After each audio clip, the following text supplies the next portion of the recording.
morning. Thank you all for being here today. Good morning, member, colleagues.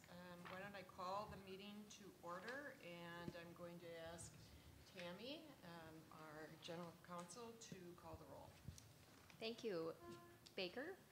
Here. Campbell? Here. Carlson? Here. Norton? Rybeck? Here. Tyne? Here. Wheelock? Here. And Williams? Here. And I do believe, Tammy, that we are typically asked, and you can correct me if I'm wrong, for members who are not physically present, so Member Rybeck to provide That is correct. We To would address ask that. Member Rybeck to let us know the reason for his remote participation. I have another board meeting immediately after this, so I can't drive to Rochester and be here at the same time, Thank you. even though I want to be. Well, Member Rybeck, we appreciate you making time to join us today virtually. So why don't we move forward with the asking for a motion for the approval of the agenda? So moved. Second. It's been moved and seconded. Are there any corrections, additions? Seeing none, all those in favor say aye. Aye. Oh, do we need a Madam roll Chair, Oh, given that we I have... apologize, Yeah. yes. We'll need to do roll calls all day today, so. Great. Go ahead. So I'm I so will, sorry. Sorry. That's all right. Call the My roll weak on spot. the approval of the agenda. Baker? Aye. Campbell? Aye. Carlson? Aye. Rybeck? Aye. Tyne? Aye. Wheelock? Aye. Williams? Aye. That motion passes. Okay, thank you so much. And next, a motion for the approval of the minutes. So moved. Second. Any corrections or additions? Seeing none, Tammy? Baker? Aye. Campbell? Aye. Carlson? Aye. Rybeck? He said aye. Aye. Sorry. Tyne? Aye. Wheelock? Aye. Williams? Aye. That motion passes. All right, thank you very much.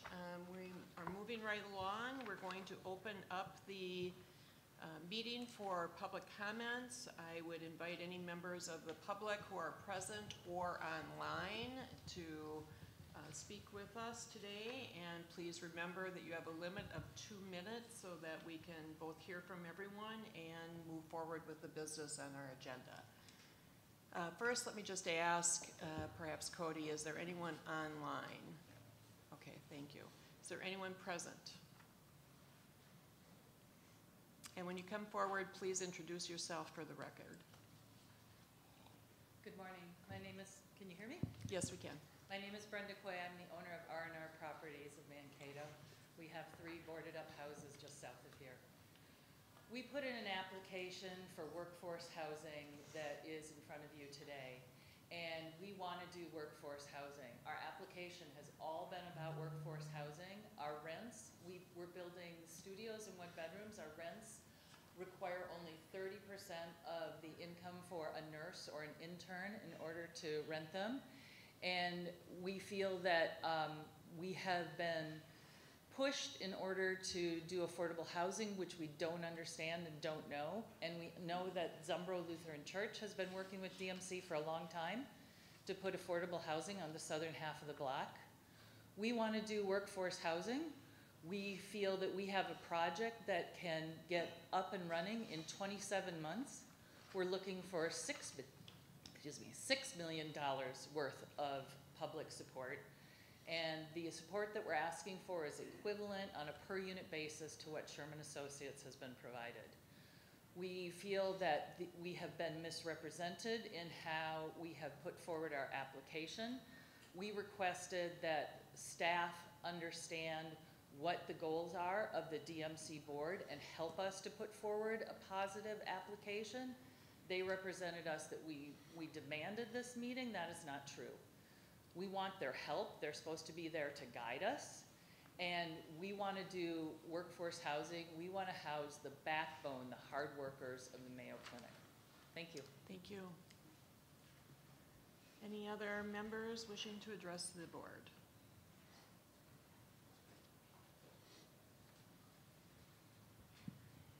Good morning, Chair Wheelock, board members.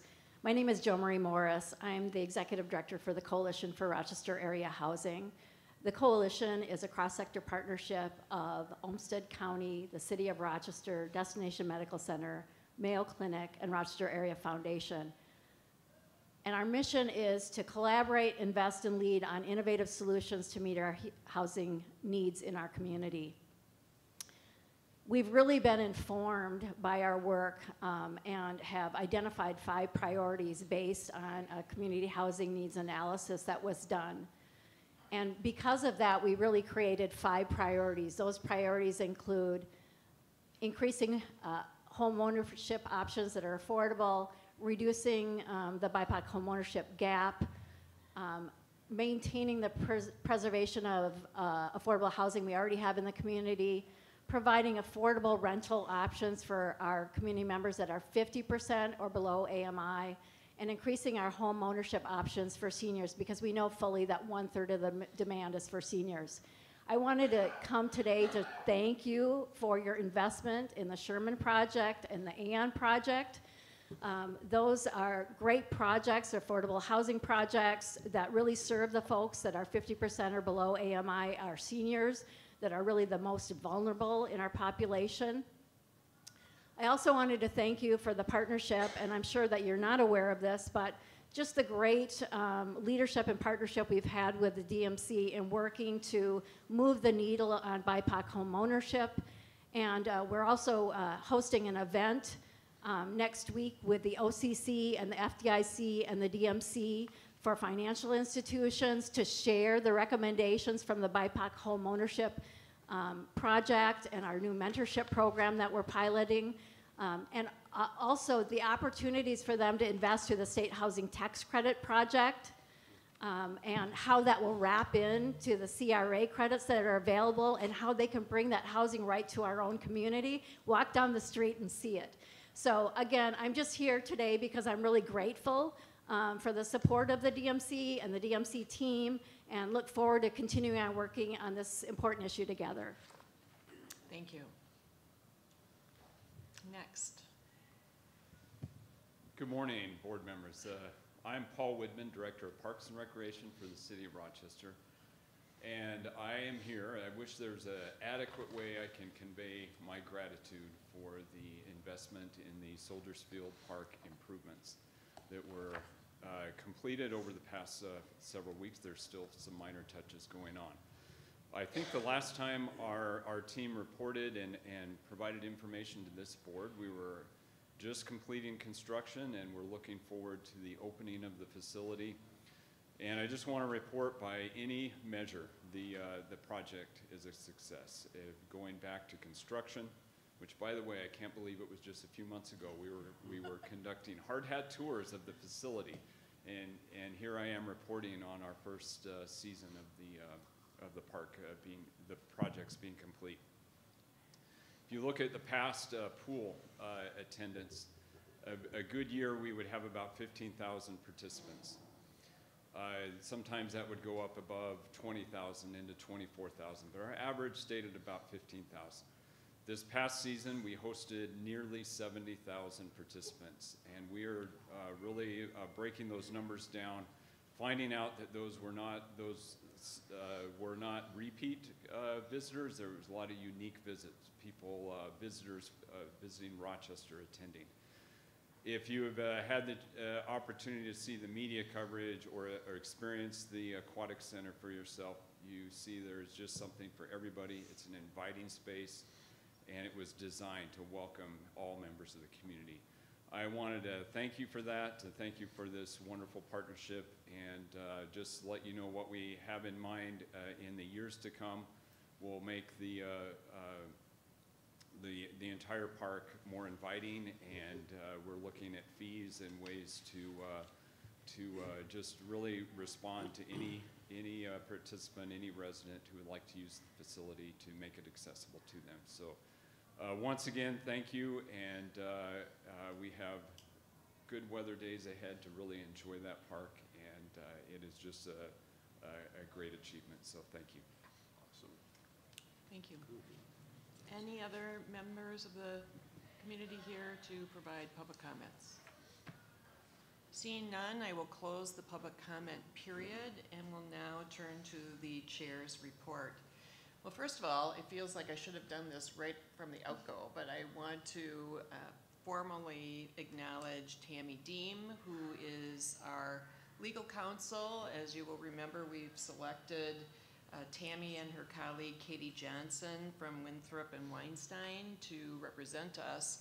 And this is your first official showing, so welcome. We appreciate having you here. And I just want to note that Tammy and Katie have been quite involved in the last few months since being selected, both in the transition of our normal course of business and learning a little bit about the organization, but also working very closely with the EDA staff to process our day-to-day needs and prepare for this meeting, as well as moving forward the other work. So officially, we welcome you. We're delighted to have you here. We know that Katie is in the wings, and Katie is here. Oh, Katie's in the front row. Yes, Katie, will you just stand up just to have people be able to put a face with a name? Thank you. This is what happens when you run in just as the meeting is going to start. So thank you both for being here today, and we really look forward to our partnership working with you moving forward. Thank you. We are honored to be here with you and are excited about the work we're going to do together. Wonderful. I will also say that in June, we received a notice from DEED that DEED certified our 2023 private investment figures that we submitted in March. As you will remember, the certification is required prior to the release of the state's DMC aid. And the state aid received this year includes $30 million in infrastructure aid and $7.5 million in transit aid. So that's wonderful news. And the last item that I'll note is, as many of you know, last week was the DMC's annual meeting. The staff rallied and showed their flexibility and adaptability given the weather outlook being very foreboding for last Thursday evening. So they quickly made the changes necessary to move it into this building up on the 5th floor. And there were several hundred partners here and support from across the community and the region in general. I particularly would note the artist who was responsible for the work on Discovery Walk provided a very compelling articulation of her work and her personal journey. Sophia, I want to say, Patrick, is it Chai? Am I pronouncing that correctly? Sophia Chai, and just a wonderful event, and I think despite the rapid change in the weather and the location, it was a great success, and I really applaud the staff for being able to pull that off and have such a lovely celebration and acknowledgement of the work that's happened in the last year. So with that, let's move on to the consent agenda. You have 3 items here and the motions related to those items. What I would like is to offer you the opportunity to pull something off the consent agenda for discussion if you so desire. And if not, if I could have a motion to approve the consent agenda and the included resolutions in that agenda item. Is there a motion? So moved. It's been moved and seconded. Tammy, would you call the roll? I will. So this is a motion, a second to approve the consent agenda. Baker? Aye. Campbell? Aye. Carlson? Aye. Rybeck? Aye. Tyne? Aye. Wheelock? Aye. Williams? Aye. That motion carries. Next on the agenda, this is a annual favorite. We have Craig Popenhagen here from CliftonLarsonAllen to present our audit results. Welcome, Craig. It's good to see you again. Chair Wheelock, board members, thank you. I'm glad you're excited. I'll just point out a draft of the Form 990 is included in the board packet. That starts on page 13 of the board packet. Our slideshow, which I think we'll be pulling up here, starts on page 63 of the board packet. So that means there's 50 pages of riveting reading in between. So there we go. Thank you, Cody. So I won't force you to flip through every single page here of those 50 pages.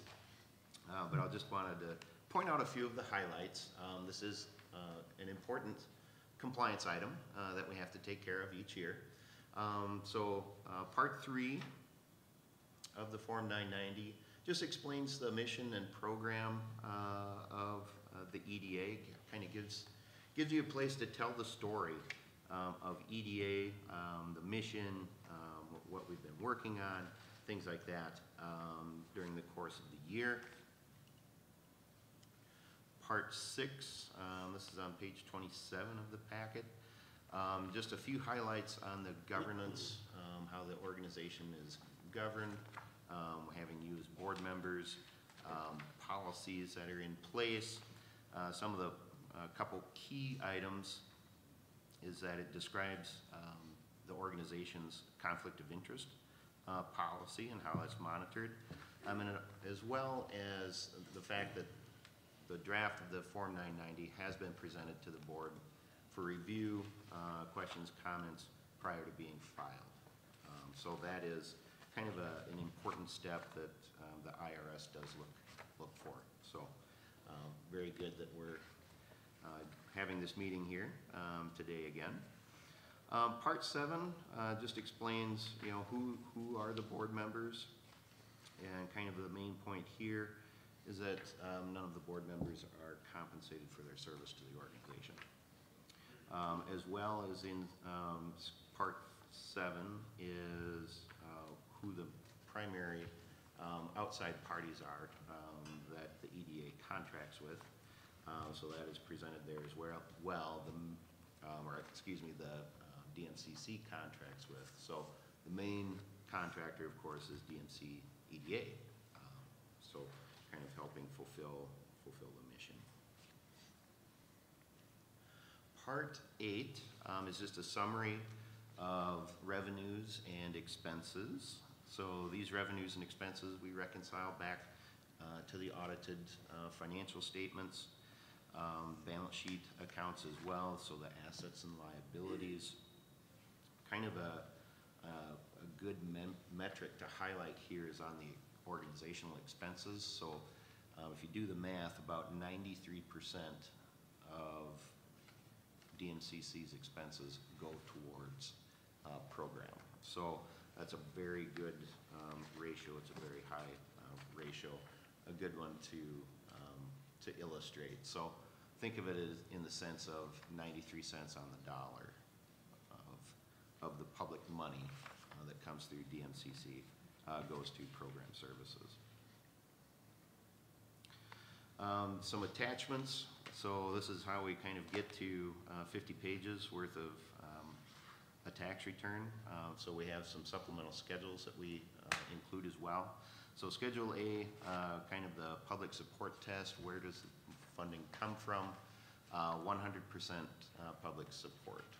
So basically, all of the money for DMCC kind of passes through City of Rochester to DMCC and then out to our vendors, the key one being DMC EDA. Schedule B lists who the donors are, the main one, so we have that listed there as well.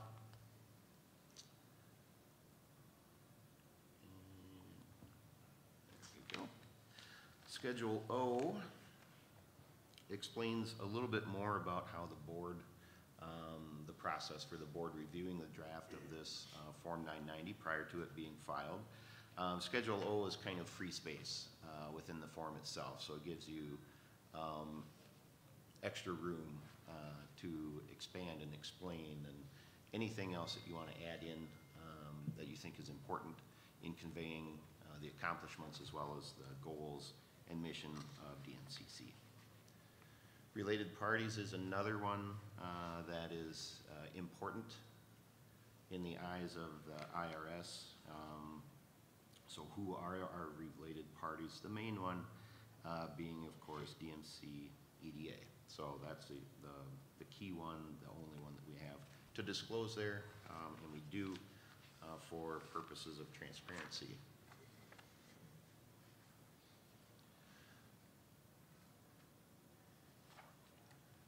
There we go. Filing deadline is November 15th. So Tammy has a few pages. She has a printed copy. We'll need some signatures, Chair Wheelock from you and Treasurer Tyne, you as well. So Tammy will gather up those signatures and then we can proceed with electronically filing the return. Also included in the packet, the Minnesota Charitable Organizations Report. So this goes to the Secretary of State, another annual filing, kind of a compliance requirement that we take care of each year. So basically kind of reiterates some key points, no changes. There were no changes in the tax exempt status for DMCC. There have been no changes in the purpose or mission or programs of the DMCC. No changes in the ability of DMCC to solicit contributions, for example, from the general public if you wanted. And again, no compensation paid to the board members who serve. And let's see if I can get this to move. There we go. Same filing deadline for the Charitable Organizations Annual Report, November 15th. That will proceed as well once we get the required signatures. And my last comment, we always check each year with the Secretary of State as part of the annual renewal of your tax exempt status. The organization, DMCC, is in good standing through December 31, 2024. Annual renewal to be filed again by November 15th online. So that is what I have for you for prepared remarks. Thank you very much. Is there a motion to approve and file the 990 and state charitable report? Move approval. Second. It's been moved and seconded. Is there any discussion, questions? Seeing none, Tammy, would you call the roll? Baker, Aye. Campbell, Aye. Carlson, Aye. Rybeck, Aye. Tyne, Aye. Wheelock, Aye. Williams. Aye. Motion carries. Well, thank you, Mr. Popenhagen. We'll proceed now to the next agenda item, and I'm going to introduce Patrick Sieb and ask him to join us at the table. And once you get settled, Patrick, I assume you will kick us off for the metrics update and also introduce the staff that will be joining you for that. Great, thank you. Mike, you can join.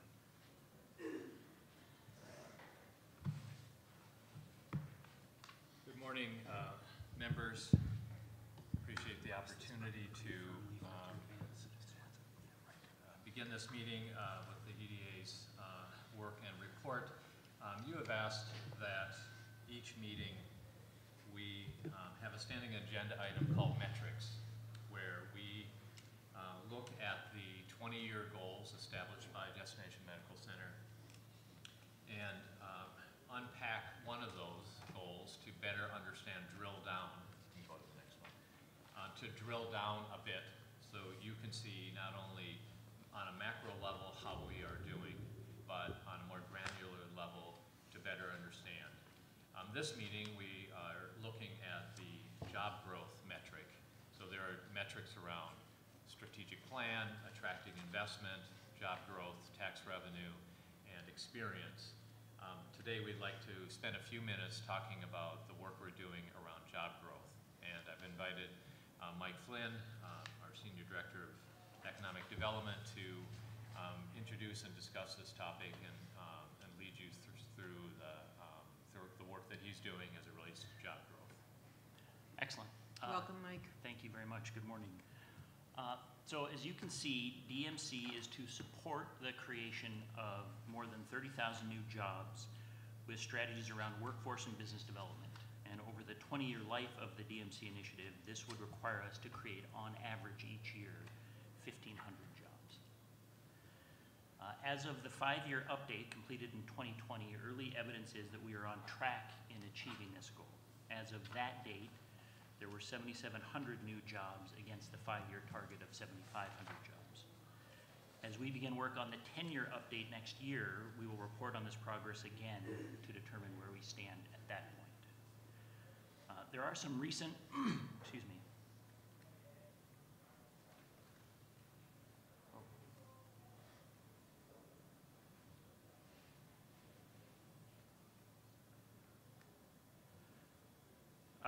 There are some recent reports coming out of the State Department of Employment and Economic Development that point to the continued acceleration of local job growth, and as such, we are confident that we are headed in the right direction with this metric. Apologize, there we go.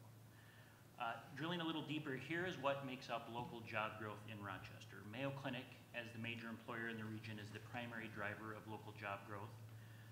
Following that, you have local organic growth from non-Mayo Clinic employers. These are the hundreds of large and small employers in the regions. And finally, we have induced job growth that comes through the efforts of groups like DMC and others. These are the jobs and the employers that would not be present in this market without our business development, marketing, and workforce development efforts. And what we're going to look at today in a little more detail is that third box, the induced job growth. A couple quick caveats, some limitations with how we collect data. The first is there's a lag between when the job is created and when the entity reports on it, and each entity has different timing, so some of these numbers don't always line up. The second is we have limitations with how much granularity we can get on private employer job growth. So it's reported at certain levels, and we can deduce certain things from that, but we don't have very granular data. And the third is the DMC geography is very specific. It does not exist in the census or in the Bureau of Labor Statistics. It splits block groups, so it is difficult for us to draw a perimeter that equates our boundary to get data out of it. So we have to make some assumptions and impute certain data throughout this process.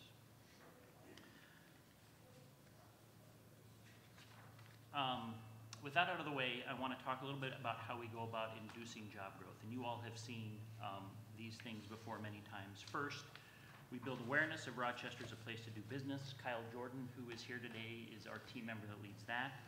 Second, we build ecosystem to provide all that support and services locally that those high growth companies need. Chris Shad, who is here today, leads that effort for us. And third, we must continue to build the right types of job growth enabling infrastructure in Rochester. That includes more buildings here at Discovery Square. It includes a turnkey lab operation, hopefully on the 5th floor of this building, and other infrastructure assets related to workforce development and other things. We have to create those if we want to continue to induce job growth. We feel this effort is critically important for a few reasons. One is we're not sure or we feel more comfortable with our ability to hit that 30,000 job metric if we have an effort around induced job growth to complement the Mayo and the non-Mayo growth. Second, we know there is a great amount of value in having a more diversified local economy. You may have heard us report on this before, but the Federal Reserve keeps a statistic on communities by how dependent they are on a single anchor. So how much of your economy is tied to one single anchor? And Rochester ranks number 10th when it comes to employment dependency on one anchor, and number 8th when it comes to income dependency on one anchor. And that's out of 250 cities, all in a similar size to Rochester. We're very fortunate to have that anchor, but I think there is value in having a more diversified employment base for a number of reasons. Third, our local community has expressed that desire. DMC conducted a local awareness and perception study at the end of last year, and one of the metrics that came out of that was a strong desire for more local non-Mayo Clinic job options. And lastly, we know that there are a tremendous amount of local innovations created here that could grow here if we had the appropriate type of infrastructure. And so building that will help us in this induced job effort. These are the metrics. It wouldn't be a metrics presentation without a bunch of numbers and boxes. So these are the metrics that we track on a daily basis to ensure that we're doing the types of things required to generate that induced job growth. I won't run through all these, but essentially what this represents is we get out on the road and we meet these companies that create those jobs. We meet them where they're at. We work very hard locally to take those connections we make externally and connect them into our ecosystem here. So how do we connect them to Mayo Clinic innovation, and how do we connect them to Medical Alley, and how do we connect them to all of the employers and expertise in this market? Because we know if we make those connections, the likelihood of them coming here increases dramatically. And lastly, we continue that bottom row. Those are all new metrics that we're going to focus on next year to ensure that we continue to grow that local ecosystem, because we know empirically we don't have everything here right now we need. We have to add capability and capacity to this market. So again, Chris Shad is going to lead that effort for us. He started right now, but these metrics will kick in 2025. I want to mention that this is not work we are going to do. This is all work we are currently doing. So this is our 2024 scorecard. These are the achievements we've made through September of this year. So we have been out on the road extensively and pitched 800 individual companies on Rochester and DMC. So introduced assets in the community, introduced assets at Mayo Clinic, at Discovery Square, to 800 companies. Out of those 800 companies, 132 of them have sort of moved past that first step to say, yes, I would like to engage with innovation exchange or business development or a specific physician or department, or I'd like to get connected into Medical Alley. When we make that referral, we start to create those ties, we call that a lead. I will tell you, and I'm not going to talk about specific companies, but there are companies in one Discovery Square right now in temporary space that have come out of this effort. They have small operations, they're collaborating with Mayo Clinic. There are companies we're working with that are in the process of coming to terms on lease space in this building for larger facilities. And there are hundreds of companies that we have plugged into the clinic, plugged into the state and other partners. So we are actively working on this and achieving some significant outcomes. The areas in which we're focused, I'm not going to read through all of these, but what you notice here, these are all areas in which Mayo Clinic has a tremendous interest, and all areas where this community has a tremendous value proposition. We do things and we have assets in this community that don't exist anywhere else in the world, which is why this is where we focus. There's some questions around, as we talk to these job growth opportunities, what are the types of positions they are interested in putting here? And what is exciting about this list to me is what is represented here is really sort of an economy for everyone. So we have companies on our project list that are looking for the smartest of the smart when it comes to individual technology areas. We have companies that are looking for what I would call sort of a high, an entry-level bachelor's, master's degree, a great job for somebody coming out of college. We have jobs that would be great for a high school graduate, some of these technician roles or quality roles, great for a high school graduate with maybe some additional training or some certification. We have a lot of companies interested in fractional management opportunities here. So how do we find that end-of-career professional that can be a CFO or a CEO to help these small companies grow? And then we have, at last count, about 25 different service categories that represent all of those ecosystem partners we need here, that represent employment opportunities for our local community. And that's everything from who are the people that clean the clean rooms in this building? That is a special skill set that requires a special kind of company. Who services the equipment that will exist in the shared laboratory? There's a myriad of jobs all up and down the economy that will be supported and grow as a result of this effort. So sort of the next steps in this initiative to ensure that we continue on this pathway, the first is we have to continue to improve our processes from a business development perspective. I would brag a little bit and say we've gotten very good at this. We're very good at identifying who's a good prospect for us. We're very good at getting in front of them. And we are very good at delivering a pitch that generates activity, but there's always room for improvement. It is very important for me as I enter my third year here in Rochester. The key partner relationships inside of the clinic are arguably the most important thing we need to continue to develop. We've spent this year building a very good relationship with Mayo Clinic Innovation Exchange that's housed in this building. And it has bore a tremendous amount of fruit in terms of companies that are interested in this market and looking at space in this market. And that relationship only looks to grow going forward, but we need to generate more of that type of connection. We need to build the infrastructure to continue to make those investments in physical space. We talked about shared lab, we've talked about other assets. And the talent question is a big one and probably one that we need to spend more time on going forward. And we really look at that in sort of two buckets. The first is inside of this community, what are the resources that we can be better about tapping into and connecting to provide training and education to a lot of those positions we saw on the previous page. And then secondly, as we think sort of mega regionally or super regionally, think Rochester plus 400 miles. How do we build connection into those universities so that we can really start to get college level talent at scale to support the amount of growth that we know is going to take place here?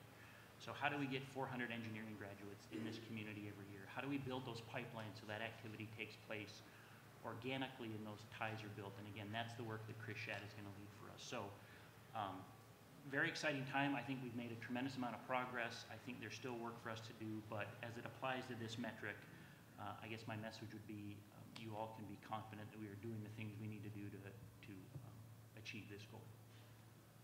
So with that, I will finish. Thank you very much. Are there questions, comments? Member Rybeck.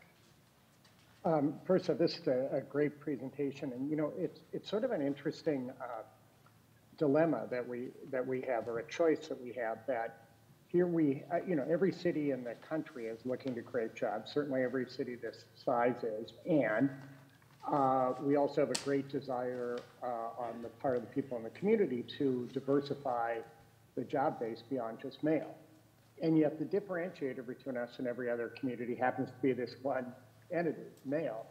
And so the building you're in right now is, in my mind, and has been absolutely dead center, the most important thing that we work on with Destination Medical Center, because it really does both. It leverages the Mayo relationship, but also creates the opportunity for people who aren't working at Mayo, for trailing spouses with related skills, et cetera, to work there.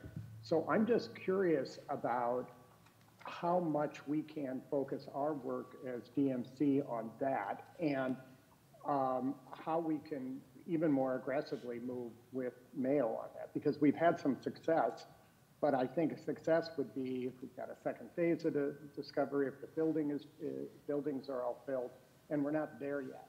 So I guess it's a pitch to be pretty laser focused on that, and a real question about a little more detail about how has that relationship deepened with Mayo, and what are the obstacles to us making it deeper? Certainly. So I would say, again, my window in this community is, I've only been here 3 years, but I would say in the last year, particularly as it applies to our relationship with Mayo Clinic Innovation Exchange, I had a conversation with Chris this morning where we've had even some development in the last 48 hours that really is significant in terms of our ability. The goal is always, how do we, when we identify a prospect that says, I will put jobs in Rochester if I can make certain connections, how do we efficiently plug those two ends together in a way that's seamless? And Innovation Exchange represents for us the ability to do that. We have aligned goals, we have aligned metrics, we have shared customer management software system, and it really is a seamless process of us being out there, finding these opportunities, and getting them to Innovation Exchange, and having Innovation Exchange pick them up and plug them into the Mayo machine that, again, furthers that particular project. That results in somebody taking space temporarily in a shared lab, and then when that innovation is successful, it results in them taking space permanently in this building. And we have numerous examples all over the world of companies that have followed that trajectory. And I would say in my first few years here, that process and that pathway was not as seamless. And so I think the Innovation Exchange relationship is tremendous. I think we need more of those. We need to continue to work to find those, we call them the front doors into the clinic. It's wonderful that the clinic has thousands of front doors, but it can be tricky sometimes to navigate that. And so I can't give Chris Shad enough credit. He's been just the perfect person at DMC to navigate that, because he understands Mayo, and he understands business, and he understands technology. But Member Rybeck, you're correct. We need to continue to find those front doors. And I've talked a lot about Innovation Exchange. We have that relationship with Platform for things that are healthcare AI. We have a great relationship with Advanced Diagnostics Lab in the first building for companies that are in that diagnostic test process device stage. So we are making those relationships. Regenerative medicine in the first building we have a great relationship with. But you're correct. We have a half a dozen really good ones. We need 50 good ones, and we'll continue to work in that effort. The next thing I'll say is, I mentioned Chris Shad. You asked about how do we supersize this effort. Chris's role with DMC is shifting, really starting now, but officially in 2025, where his entire focus is that ecosystem question. So how do we understand our local technology environment? How do we understand all the companies, big and small, that are doing things here that could create jobs if that resource is there? How do we build that ecosystem network around them, and really how does DMC play the role in connecting those ends? We're partnering with Ready on that. We're partnering with Medical Alley because we know we need to tap the Twin Cities market. But that's an effort that didn't exist a year ago and is now going to have our most senior staffer running that next year. So we agree, we see the importance of it. We are doubling down on that effort. And I think ultimately this business development effort at DMC turns into an ecosystem management effort. I think that's ultimately where this ends. When the infrastructure is built and the awareness is generated, the role for us is really to play that connector role. So I think we're in exact alignment with your comment. Thank you, Mike. Member Williams first, Oh, thank you. then Member Carlson, and I think Member Campbell also had a question. Thank you, Madam Chair. So you mentioned kind of connecting with the folks in the Twin Cities and looking at the Twin Cities market. Just curious how the collaboration has been going with Greater MSP and kind of the broader statewide effort. Is it MedTech 2.0 that is the collaborative effort that DMC and Rochester is part of? I just want to know how that is building and growing. So MedTech 3.0 was the federal EDA effort that Greater MSP led. DMC was part of that. We supported that effort. That effort did not receive federal funding, but we're going to continue forward in that process, and Chris, in his ecosystem role, is managing DMC's engagement on that. We did an awareness and perception study at the end of '22, and I've talked about it several times, but the number one variable that came out of that for me was the number one thing we can do at DMC to increase the likelihood of a company not here of making an investment here is articulating the connection between Rochester and Minneapolis-St. Paul, because without that connection, that close connection, the respondent tended to think we were too small and we were too remote and we didn't have all of the things they were going to need. So you could argue the number one thing we need to do strategically as an organization is to shrink that distance in people's minds. It's why we're having some guests in town next week as part of the Investment in Healing Conference, and we're going to host a lunch in Minneapolis with DEED and Greater MSP and Medical Alley and a lot of partners in the city. And the point of that lunch is to demonstrate this is all one footprint. That Medical Alley footprint is the footprint. Rochester is at the southern end, Minneapolis is at the northern end, but you can engage in economy up and down that corridor efficiently and effectively. And it's the number one thing, the number one message we need to send. We spend a tremendous amount of time, any opportunity we have to engage with those groups in the cities we take advantage of, because it's in our best interest as a community to build those bridges. Great, thank you. Member Carlson? Sure. Thank you, Mike. It's really great to hear about how you and Chris are working together on this ecosystem approach. I think it makes a lot of sense, and I'm really excited about both of your leadership, and Chris, your increasing leadership in this space. So as I think about the ecosystem, I'm thinking even further upstream, of course, as you think about expanding your local talent pipeline, and we are really good and having great conversations with our post-secondary institutions. The president of University of Minnesota System was here this week. We had a great conversation about how to think even beyond just healthcare-related roles, but what the U offers to our community for student roles or student internships, and then growing our workforce, of course, and attracting those students down to our community, which of course plays into the rest of what we do with DMC. That said, as a parent of Rochester Public Schools students, I am very concerned right now that our school system is facing a referendum and looking at potential further cuts than they've already made in the last few years, and just thinking about how critical it is we invest in our students early on in this community in order to grow into jobs at Mayo and grow into jobs across our economy. So for anyone that's listening, for my colleagues on the board, this upcoming election and the referendum we're facing is just hugely important for the success of DMC and our economy beyond. So just had to put in my 2 cents on that really critical issue. I appreciate that. I have a 4th and a 6th grader, and I agree with you. Thank you. Member Campbell? Thanks, Mike. That was a great summary of the good work you're doing. I was struck by the one page where you referred to the limitations on data collection, and it has to do with the geographic units. I know that you look at the MSA, the county, the city, the DMC boundaries are very specific and relatively small. But I was struck by an article in the Minnesota Star Tribune recently where there's United Therapeutics. He clipped the actual highlighted. article. It's funny. United Therapeutics is about to invest $100 million in Stewartville's Schumann Business Park.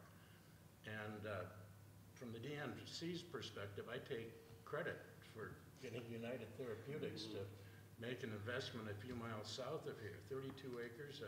So I guess my point is we need to think sort of beyond the boundaries that we set for ourselves and think about regionally. I had a conversation with Tim Penny the other night about the Southeast Economic Development Organization and the funding that they do in southeast Minnesota, and specifically what happens in Olmsted County and Dodge County, et cetera, et cetera. And so I hope that the relationships you build and the boundaries you set are bigger than the sort of boundaries that are set for us. Absolutely. You're absolutely correct. We spoke with United Therapeutics throughout this process, and we shared that message that DMC has a boundary, but we also have a perspective that says a win in Stewartville is a win for us, and a win in Stewartville is going to unlock all sorts of additional innovations at the clinic, and most importantly, that's going to solve really significant health issues in the country, and so or around the world. So we are in perfect alignment that if it doesn't take place in the footprint, the fact that it's here in the region is most important. We spend a tremendous amount of time talking about the Rochester Technology Campus because that represents a specific type of real estate that we don't have in the DMC district, but it's critically important to the Rions of the world who start in that first building and then expand to Rochester Technology Campus and grow an operation. And so I don't think we can raise hogs within the boundaries of the DMC. No. Thank you. Thank you. Thank you. Any other questions, comments? Thank you very much. Seeing that there are none, we will move on. Our next agenda item is the EDA Board President comments, and so I'd like to invite Dr. Clark Otley, the President of the EDA Board of Directors, to join us. And good morning, Dr. Otley. Good morning. Madam Chair, board members, delightful day to be in Rochester, Minnesota. I just walked over from one of the Mayo parking lots through the heart of the city and then reached Discovery Square. It is gleaming and glowing and so beautiful. Could not be more excited to have these developments, and then hearing about the utilization of the Soldiers Field facility is just warming to all of our hearts. So you've got a very full agenda, a lot of items that are requiring your attention and action today. Each of these items represents a lot of work by the EDA staff, by our city colleagues, and lots of other members in our community who are dedicated to the progress of the DMC mission. I want you to know that the recommendations that we are providing you come with full deliberation and support of the DMC EDA board. Our staff is ready to brief you, and we'll be happy to answer any questions as well that you might have. Before we get into that, I'd like to highlight a few things that are not on the agenda for your consideration today that will foreshadow future discussions. First, the University of Minnesota Board of Regents recently adopted the University of Minnesota Rochester's Campus and Climate Action Plan. It highlights center of the city growth in the heart of the city, recognizes and responds to our workforce needs, and commits to energy sustainability. Recognizing the importance of a critical workforce to our DMC goals, as you highlighted, we are working closely with Chancellor Carroll and all of the local and regional educational providers to prepare for the workforce of the future. Second, our work on the West Transit Village will come up during the CIP discussion. I would like to note that there are important and constructive collaborations occurring between Mayo Clinic, the city, Krause-Anderson, Aon, and DMC. We expect to be in a position in December to present to you a recommended financial model to advance the infrastructure and development on that 13-acre site. Third, with regard to our work in Discovery Square, we continue to support our partners in measuring the necessary infrastructure and planning to support our startup and early-stage companies in shared lab environments. Together with Mayo Clinic, we're assembling market intelligence that we are sharing with our development partner, Mortensen, who is translating this into a business, operating, and physical model. More on this to come. And then finally, as you know, we're embarking upon our 5-year DMC development plan update. As you know, the state requires this every 5 years, last done in 2020. And interestingly, at this point, we are about 3 months before the midway point in this journey. So we're hitting a real milestone. We're beginning the process with a look back, focusing on our progress against the DMC goals, which I'll highlight again: implementation of DMC strategy, job growth, tax generation, private investment, and optimized experience. This information will guide you relative to our goals and help you set the pathway forward for the next 5 to 10 years. I want to also share that I've had the opportunity recently to visit with multiple committees within Mayo Clinic to share the great work at this midway point in the DMC journey, and they express really heavy enthusiasm and sincere appreciation for the work that you and all of our stakeholders are doing. We look forward to being back with you in December for a robust discussion of the next stages of our planning approach, including our transportation planning, market demand forecasting, and frameworks for investing DMC funds. So with that, I finish my comments and want to offer continued thanks for all your guidance and support. Thank you very much, Dr. Otley. Any questions or comments for Dr. Otley? Could I just say, Dr. Otley's superpower in presenting to Mayo leadership is simply a slide deck of before and after pictures. Thank you very much. All right, the remainder of our Madam agenda Chair. items. Did you hear something? Oh, I'm sorry, Member Rybeck? Yeah, before we lose Dr. Otley, could I just ask the status of shared parking in the West Transit Village? Why am I jumping into a small detail? I'm doing that because the part of the key of this transit village is for all these different uses to work together.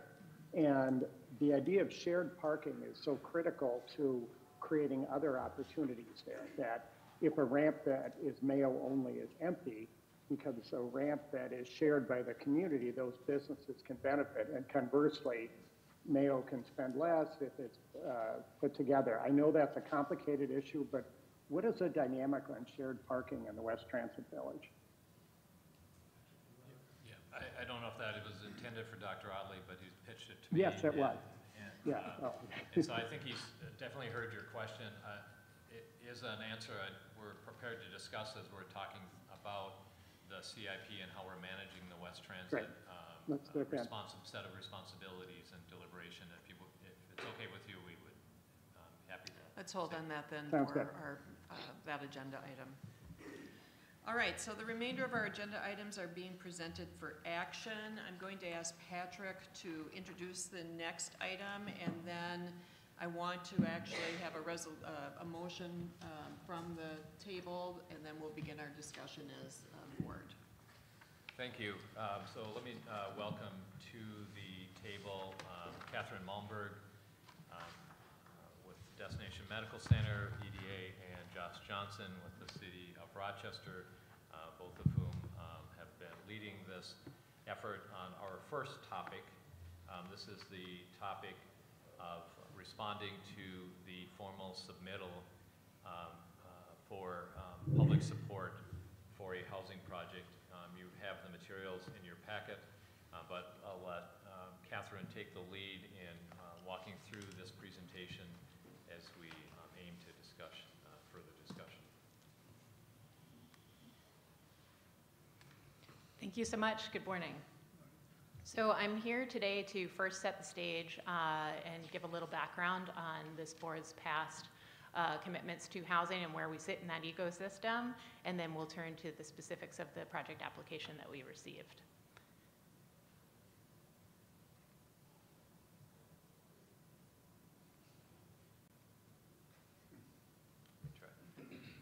Oh, and there it goes. There's a lag here, unfortunately.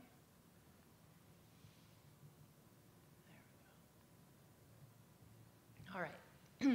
So first off, I'll bring us back to the DMC development plan that was established in 2015 for the 20-year duration of the DMC initiative. This table will hopefully look familiar. These are the space types that are part of the overall vision and master plan. And I've highlighted here the number of residential units that were anticipated and projected as part of that original plan. So you can see the work is divided into 4 or 5-year phases. As we've discussed, we're reaching that midway point. In phase 1, it was anticipated and planned that approximately 450 units of housing would be built in the DMC district. There were 460 units built in phase 1 as we reviewed at the 2020 update. And then by the end of phase 2, which is the end of the year here, it was anticipated that approximately 750 units would be completed in the DMC district. And I'm happy to report that we are right on target with that and actually have slightly exceeded that goal with what exists today and one project currently under construction. So as Executive Director Morris mentioned in her public comments, the Olmsted County Housing Needs Assessment has pointed towards a larger number of housing units needed. And so I think that is something that this board will need to consider as we enter this update, to consider whether these targets of number of units of residential need to be expanded.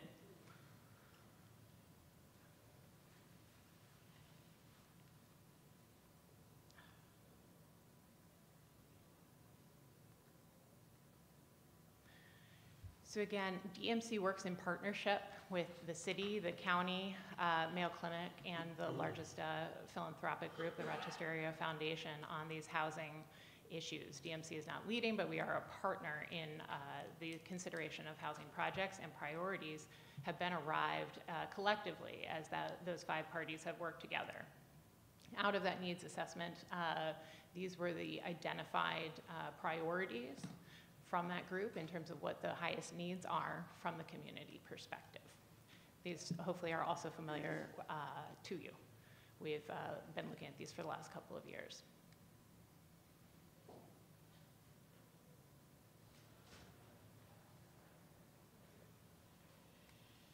I don't know if someone else has a better touch on this.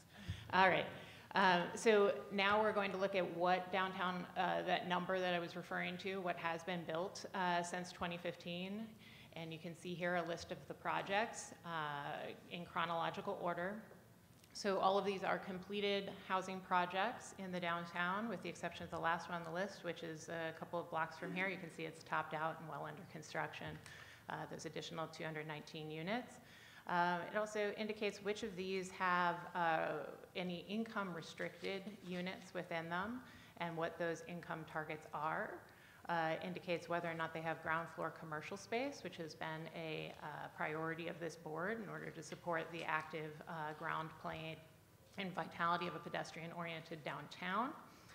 Then there's a column that shows the TIF, the tax increment financing, that has been granted by the city for any of these projects. A couple of them have come before the DMC board because DMC TIF designation was needed, but as a reminder, the city is the administrator of all TIF projects.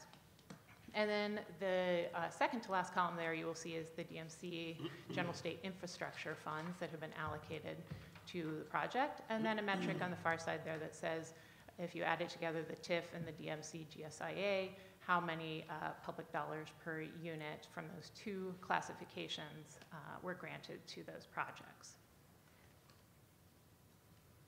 It's not intuitive, but if you point it backwards. Ah, okay, maybe that's my, there we go, the secret. Good to know.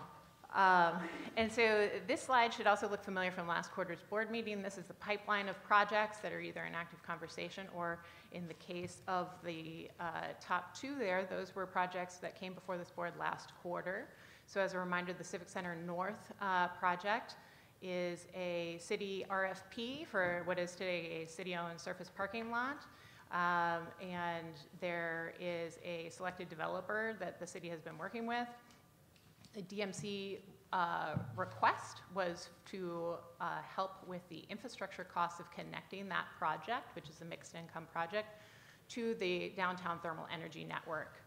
And then also to support the public realm along the riverfront. So that was the scope of the DMC funds that were allocated in last quarter's meeting. I'm happy to report that City Council also authorized those funds subsequent to last quarter's board meeting. And then the second project there, you've already heard reference in this meeting. It will be discussed in the CIP and probably coming forward again shortly to this board in a subsequent quarter. This is the West Transit Village project that's been underway for the last 5 years, and that is the support that this board granted was to help support Aon's affordable senior housing units that are connected to the transit infrastructure that DMC is also supporting at the West Transit Village site. City Walk is a project that currently has an application in with the City of Rochester for TIF. It was also a recipient of Main Street grant funds, and then I've highlighted the project that we're here to speak about today, which is the R&R property submission. Works much better. So that moves us to today's discussion to take action on the submitted project application that we have received. The request is for $8.44 million of DMC GSIA funds, plus an additional over $3 million of city TIF funds that sits with the city.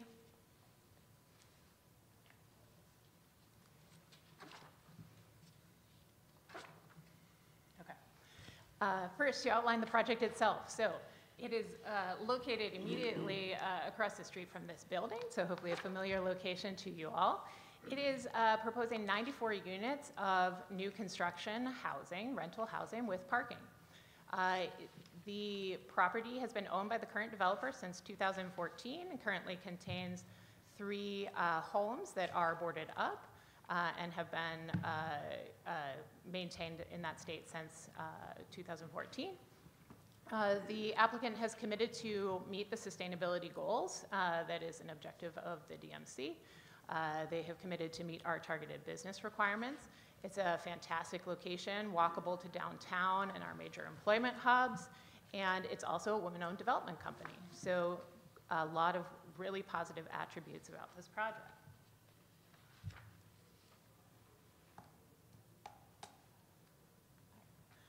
So now we turn to the project funding sources that are requested in the application. The 51% of the capital stack is anticipated to be a HUD loan. Obviously, with the recent interest rate requirements, this is something that's still in flux.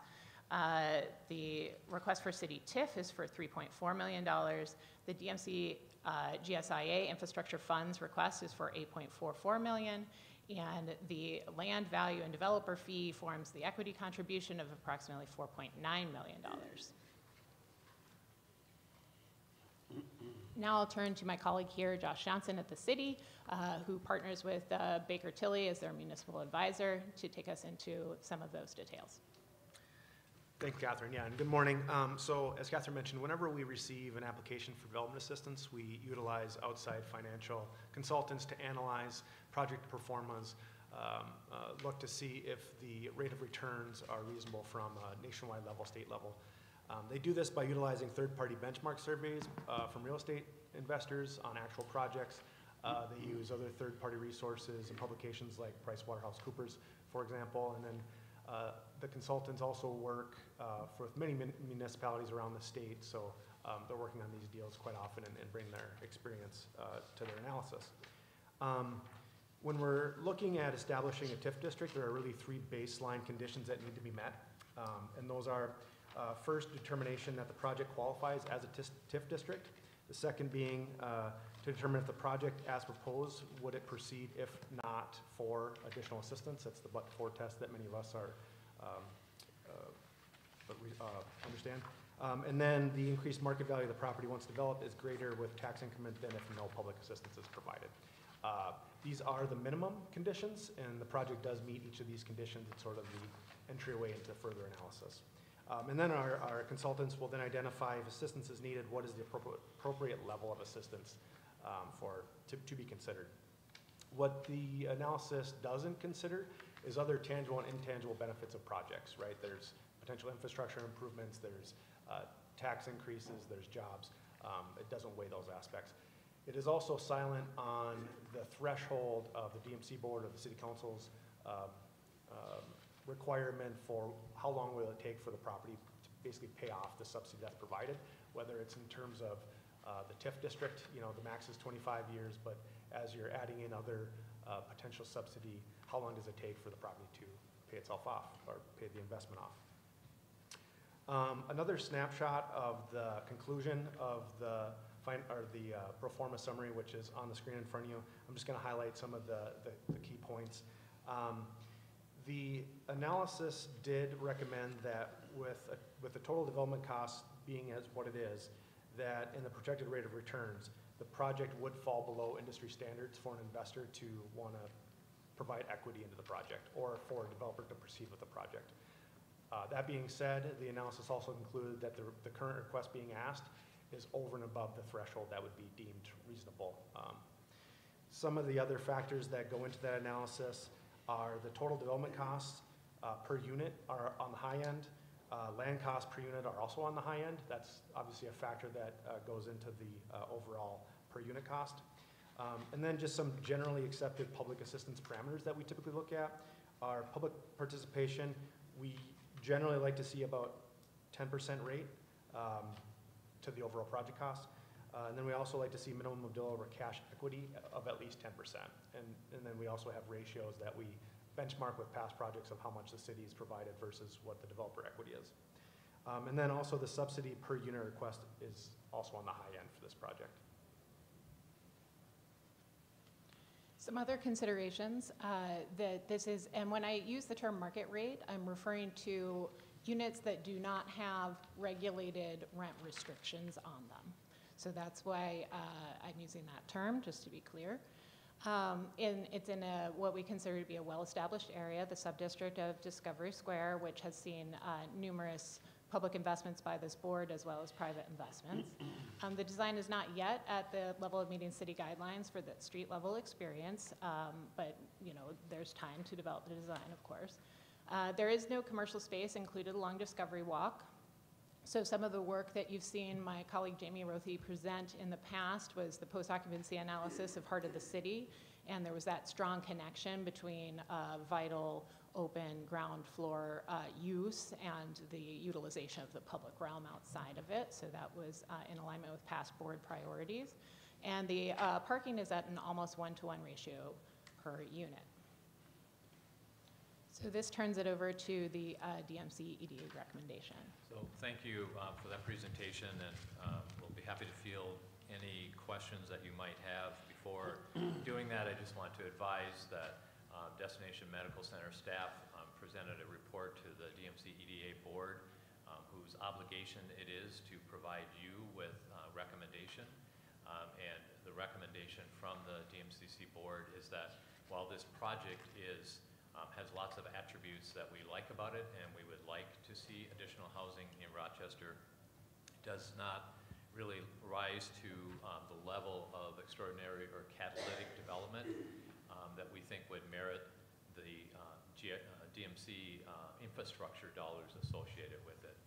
We also note that there are the level of request, and admittedly it's sort of varied from the date the application was submitted. Regardless, the opportunity costs of using GSIA funds for this, well, we know there are many other projects on the horizon that we're in active conversation with, both public and private. It seems inconsistent with past practices by DMCC with respect to limiting the amount of public support to the TIF capacity generated on site, and certainly this is an area that has received a significant amount of public infrastructure investment to date. It is really set up already in a way that other locations in Rochester, such as West Transit Village and others, are not yet in terms of the public infrastructure that's been put into place. So we use our best efforts to try to understand both the stated and policy, both stated and our understanding of your conversations, to try to reflect that into any project. And with that, we are recommending that this is not a project that would warrant the $8.4 million or any portion of that Thank you, Patrick. First, I'd like to actually ask for a motion and a second, and then we'll begin our discussion on this item. Is there a motion? So moved. Second. So there's been a motion and a second to deny the funding request. This is an unusual enough action item for this board where I would like to actually ask Ms. Deem to just provide a little clarification about what the obligations are for the board in a consideration of an EDA recommendation. So if you could just put that on the record for us. Thank you, Madam Chair. As it's important for all of you to know that as DMCC board members, you have an obligation to consider any request that is presented to you. In evaluating this request, you should consider not only the criteria that has been established through your foundational documents and your policies, and those are specifically some of the evaluation criteria that are listed here in the resolution. You also have an obligation to consider the work that has been done by city staff and the EDA through their analysis and detailed reports. And finally, of course, the recommendation from the EDA, DMCC EDA, is not binding on you by any means, but it is an important factor for you to consider as you weigh all of these criteria and make your decision. Thank you. So this will be a board decision based on input and advice from the EDA, but this will be a reflection of the board's position on this application, and I want to be really clear about that.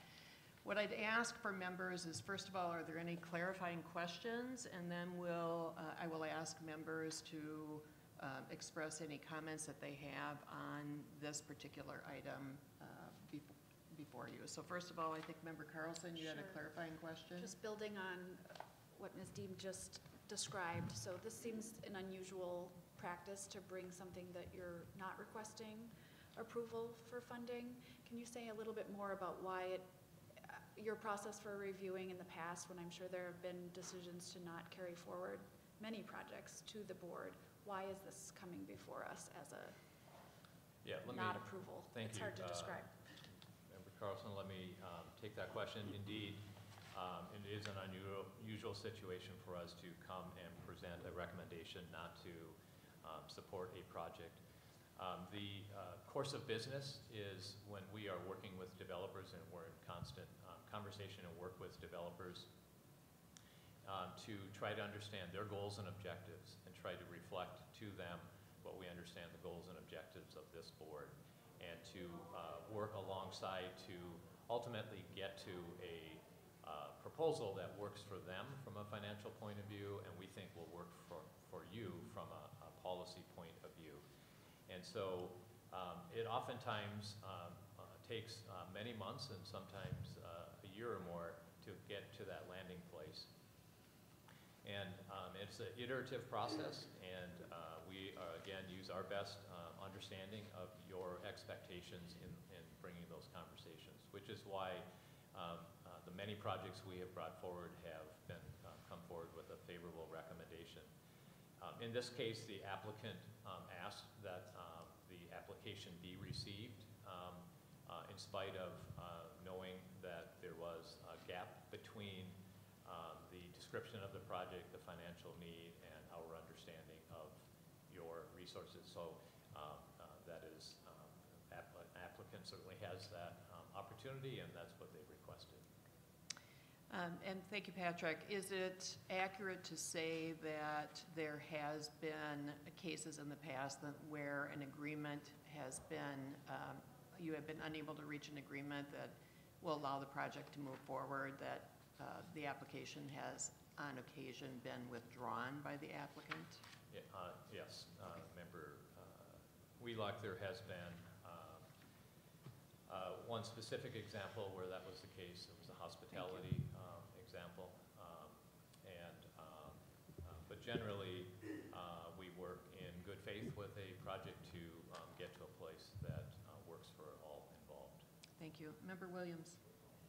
Yeah, my question is kind of a clarification question about need in the community. And one, I'm grateful that housing has become such a strong priority for DMC, particularly affordable housing. I was just looking at one of the charts there on the projects since 2015, and by my count, We've done about 246 units of affordable housing since 2015 out of 1,600 and that total of 1,653. So that's 14.8%. My question of the total for affordable housing. My question is about kind of what did that needs assessment tell us about the relative need in the marketplace for different levels, market rate, very low income, more workforce housing. Do we have a sense of that?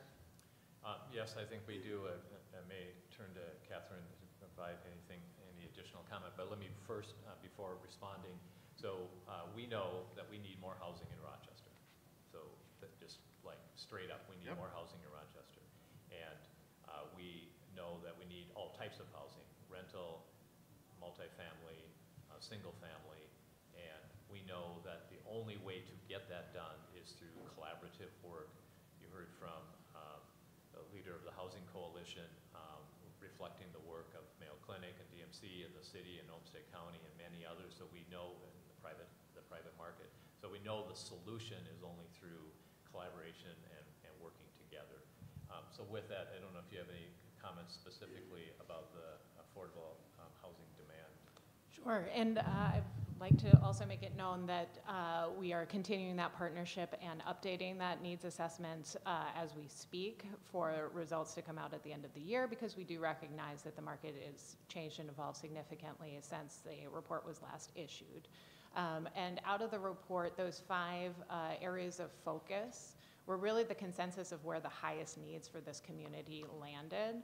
We can certainly come back to you with many more specific facts and figures from the 375-page report, if that's of interest to share again with this board. But those were the priorities that the coalition of the 5 bodies really agreed were where the focus, and therefore when you're in an era of limited resources, where those resources are best directed to meet the highest needs. Member Williams, follow up? Just to follow up, so the person from the coalition mentioned those priorities: home ownership, increasing home ownership, BIPOC home ownership, trying to increase that, preserving affordable. Are those the 5 that? Correct. And, okay. yep, and the focus on the 50% AMI and lower and senior housing. 50% and lower that's the coalition's priority. That's right. Right, and we as a member are party to that, yes. And that needs assessment also did tell us that there is a need for more market rate housing. That is correct. And more workforce housing. That is correct. Again, yes. that's the needs are across consistent the with many communities, at least that I've been involved. Yes. Any other clarifying questions? Member Campbell. Yeah, I have a question about TIF.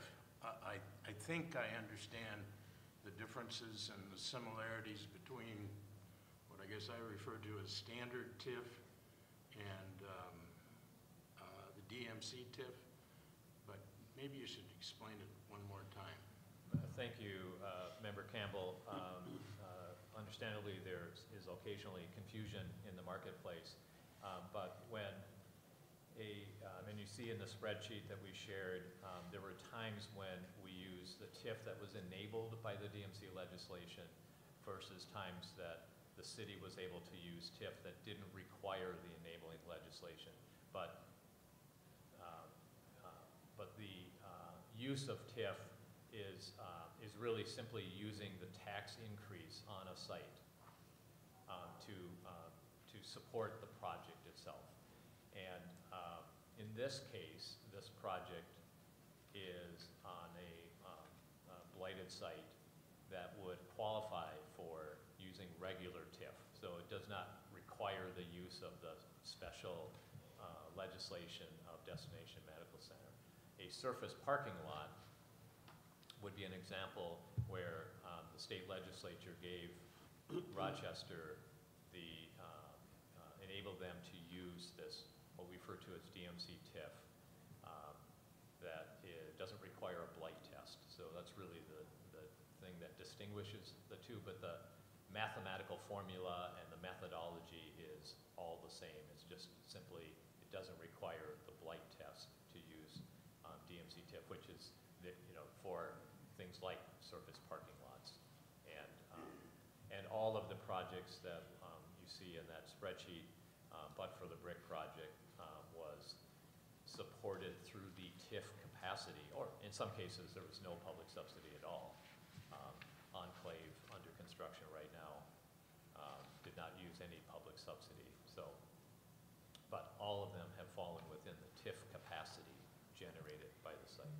And Patrick, just one more clarifying question, perhaps for me, or just for the record. When we talk about the increment that's generated from a site being available to finance, if you will, the regular TIF investment, property taxes usually go to many different jurisdictions. And so I'm assuming, but perhaps you can confirm, that this is not the increment, this is not the taxes generated from a development that would go to the county or to the school district. This is the portion of property taxes paid that goes to the city.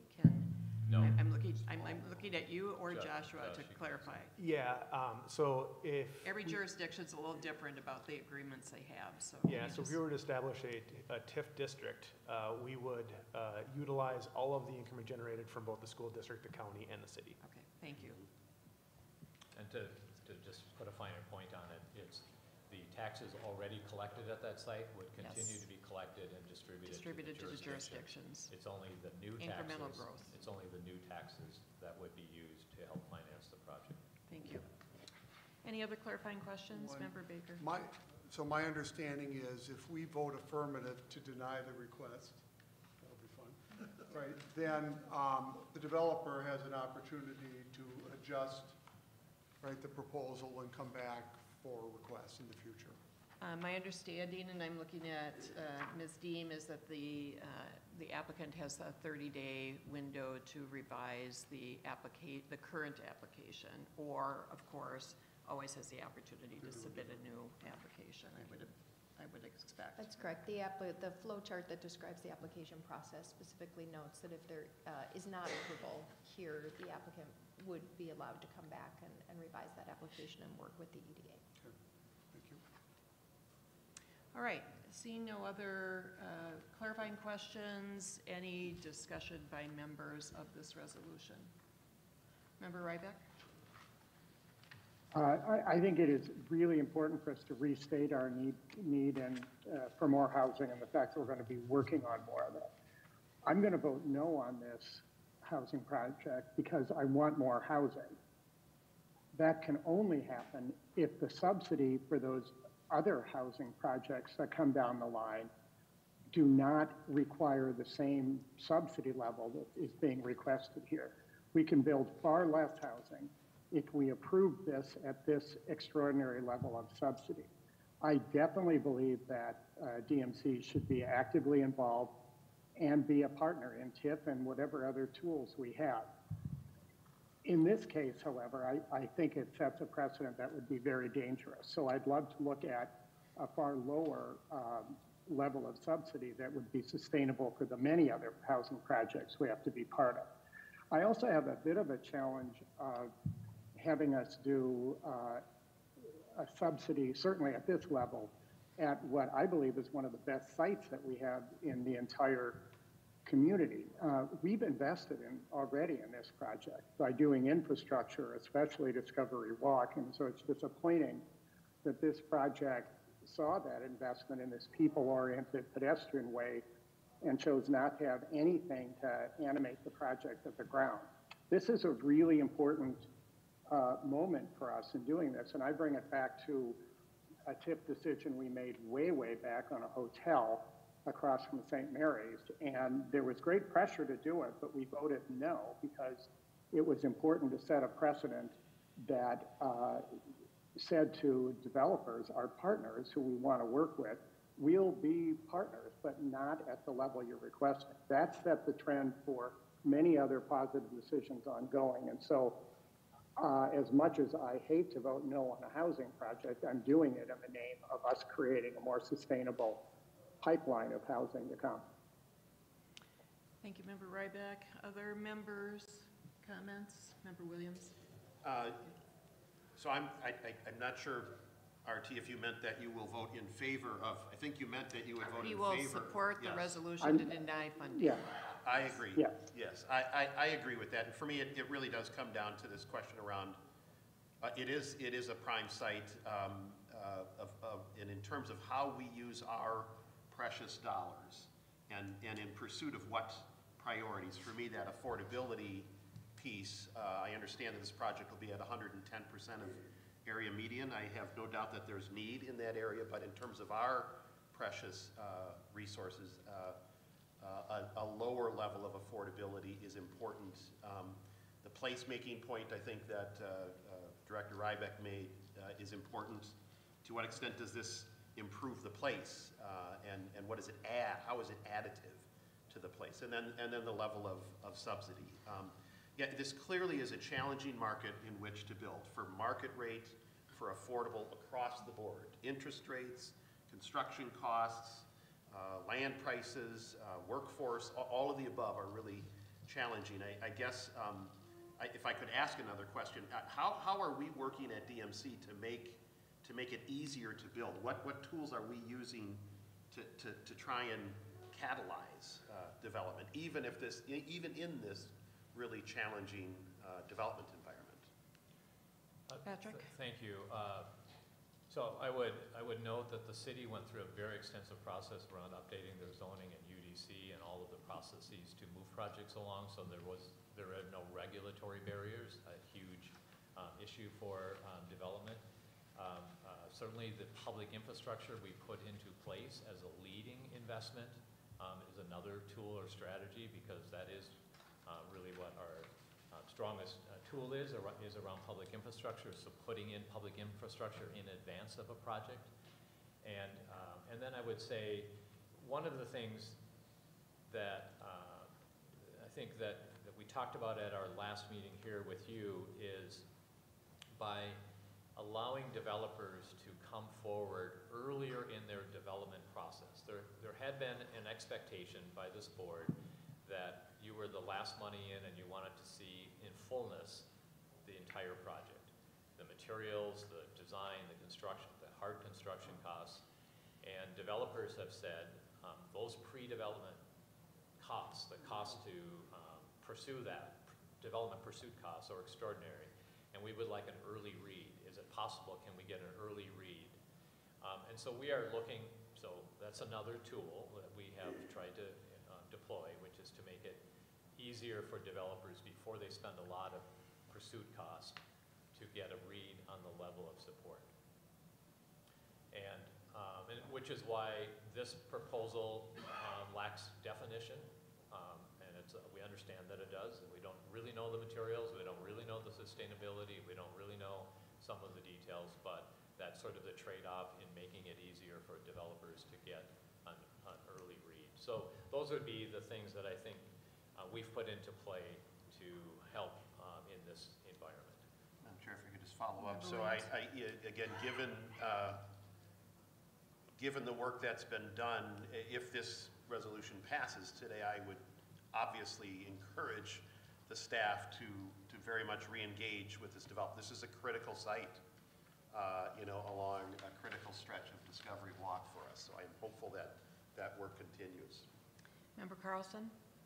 Sure. Building on everybody's previous comments, which have been really well said, I think from one woman in a leadership position that's been historically dominated by men to another woman who is striving to be a leader in our state in development, I truly hope we can reimagine this project and find a way that we can develop this treasure of a site that taps into our previous investment along Discovery Walk and connecting downtown to Soldiers Field as well. So while not supporting this level of investment, I support your enthusiasm and hope that you will continue the journey forward.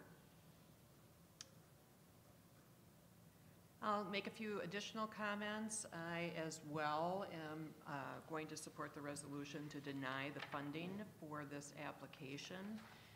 I feel that the task that we are charged with as a board is to maximize.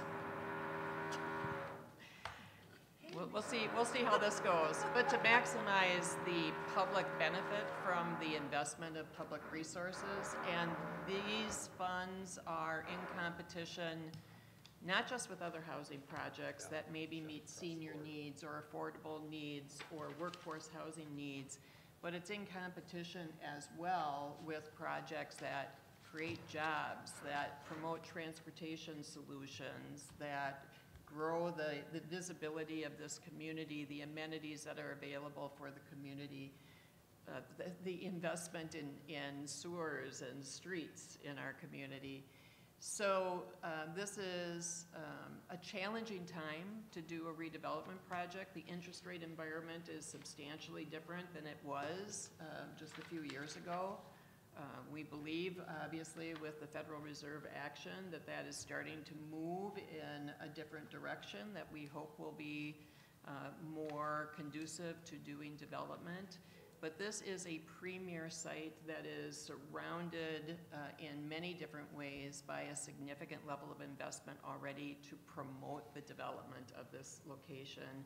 And I do not see a compelling rationale for either the level of subsidy that's being requested or the outcome as being key to meeting our priorities.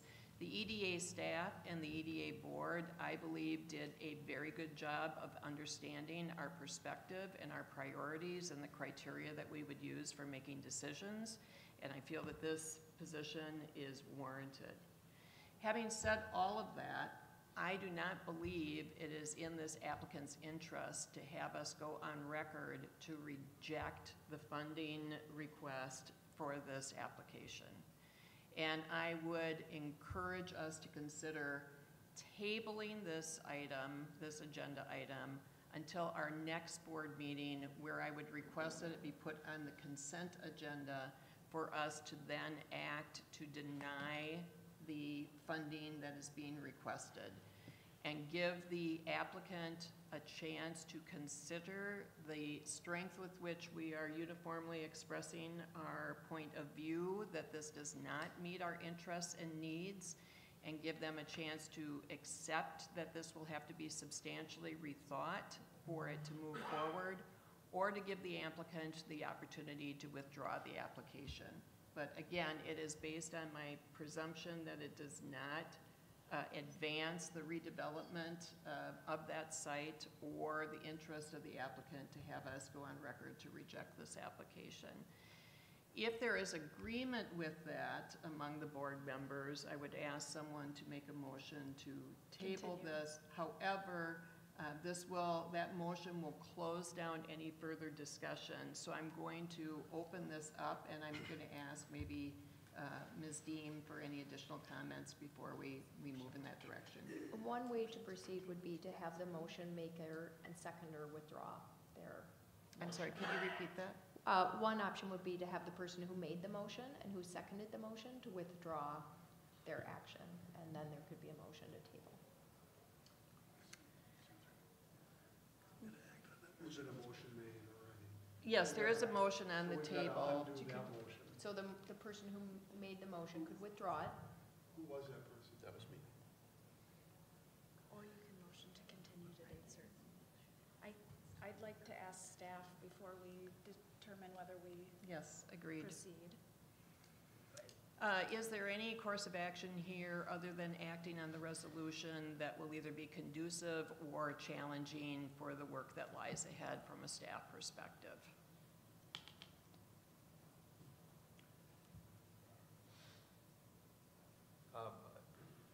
Could you ask that again? I'm so sorry. So the course that was on the agenda about acting on this resolution is very straightforward.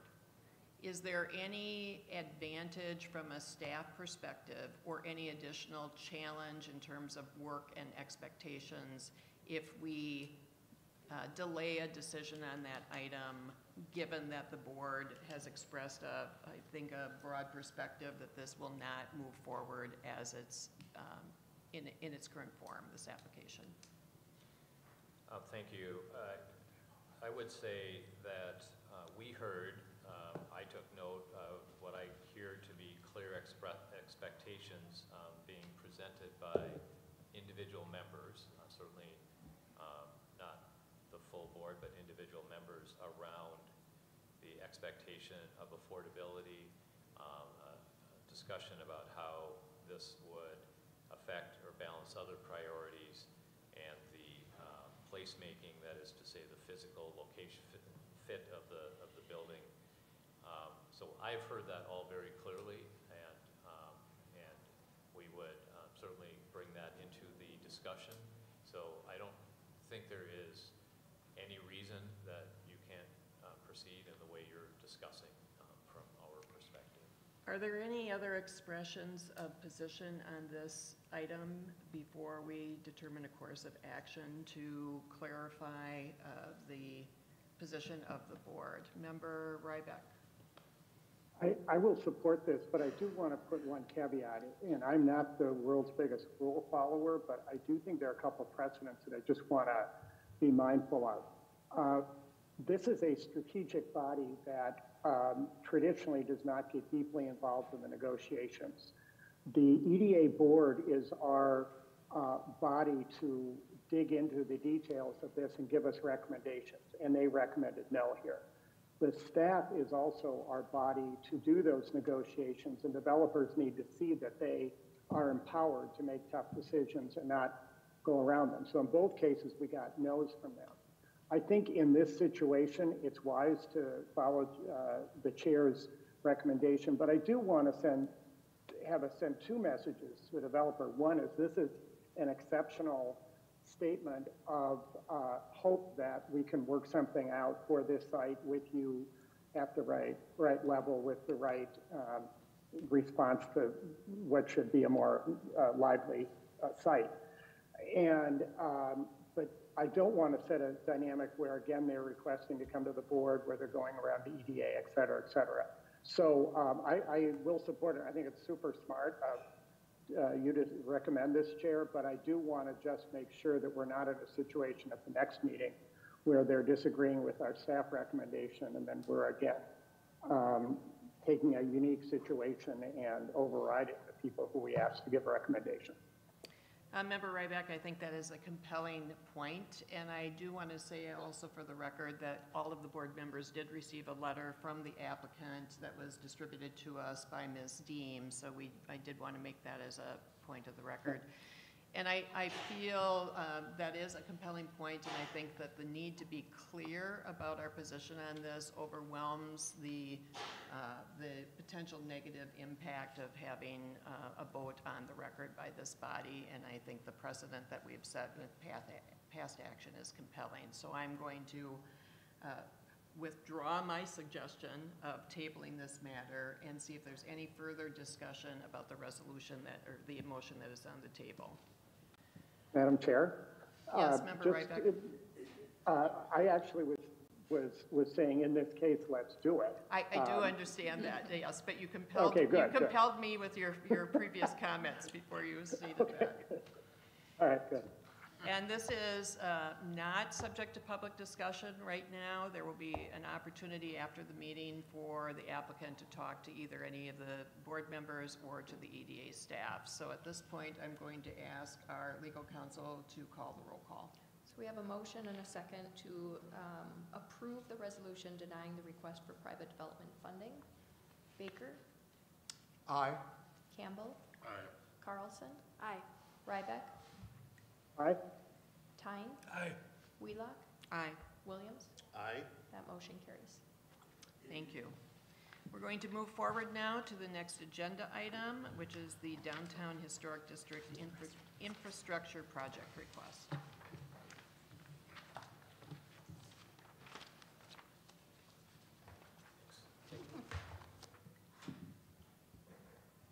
Thank you.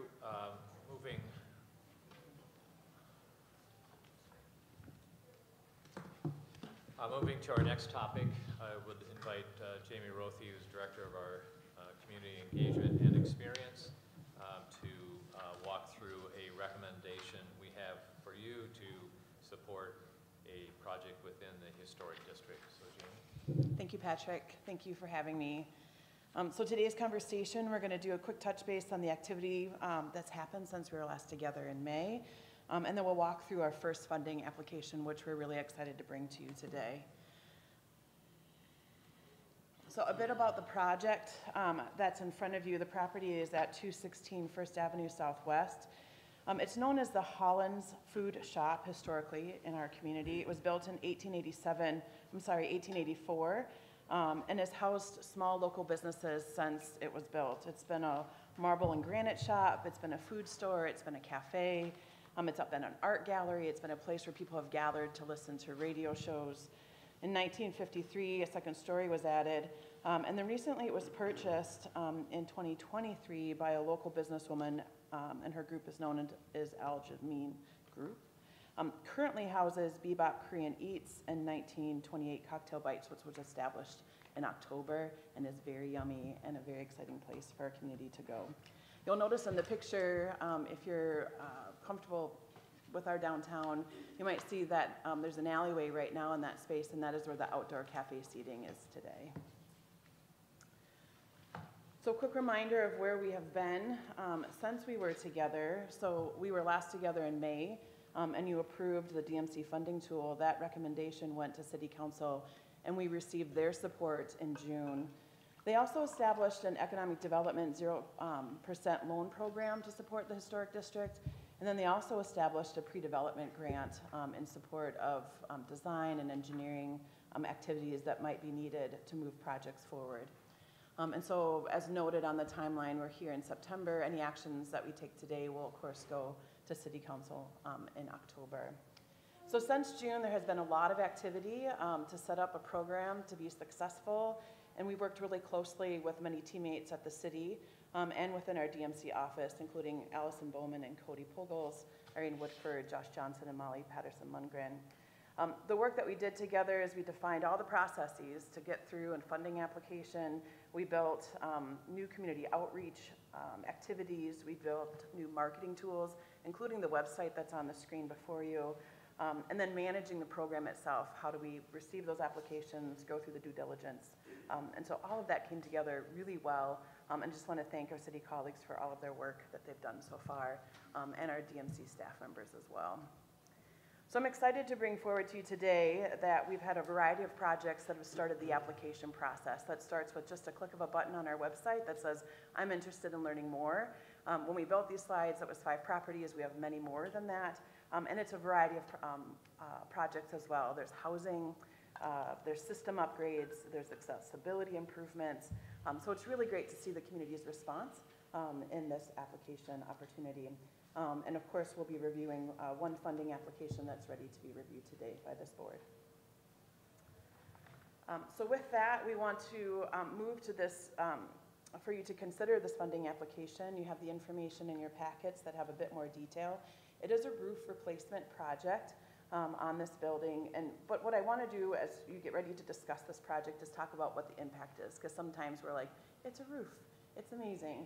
But what I want to help you understand is, how does this meet our DMC goals? It begins with just preserving the architectural nature of the building itself. It helps to keep things safe and protected on the inside. But what that really means is that it creates an active building for us to house businesses downtown. And as I mentioned at the beginning, it's been small local businesses ever since it was built in 1884 and continues to be. So we're excited to continue to provide that support for the businesses that are there today. And then we think about the businesses that can use it in the future, which ultimately means that we're bringing life and vitality to our downtown, which aligns with our DMC goals. And so with that, I'll turn it over to you for discussion, or Patrick, any other comments. Just a final comment. This has been really very well received in the community. You, as a board, established the historic district as public infrastructure. This looks like one. Quick comment. Yes.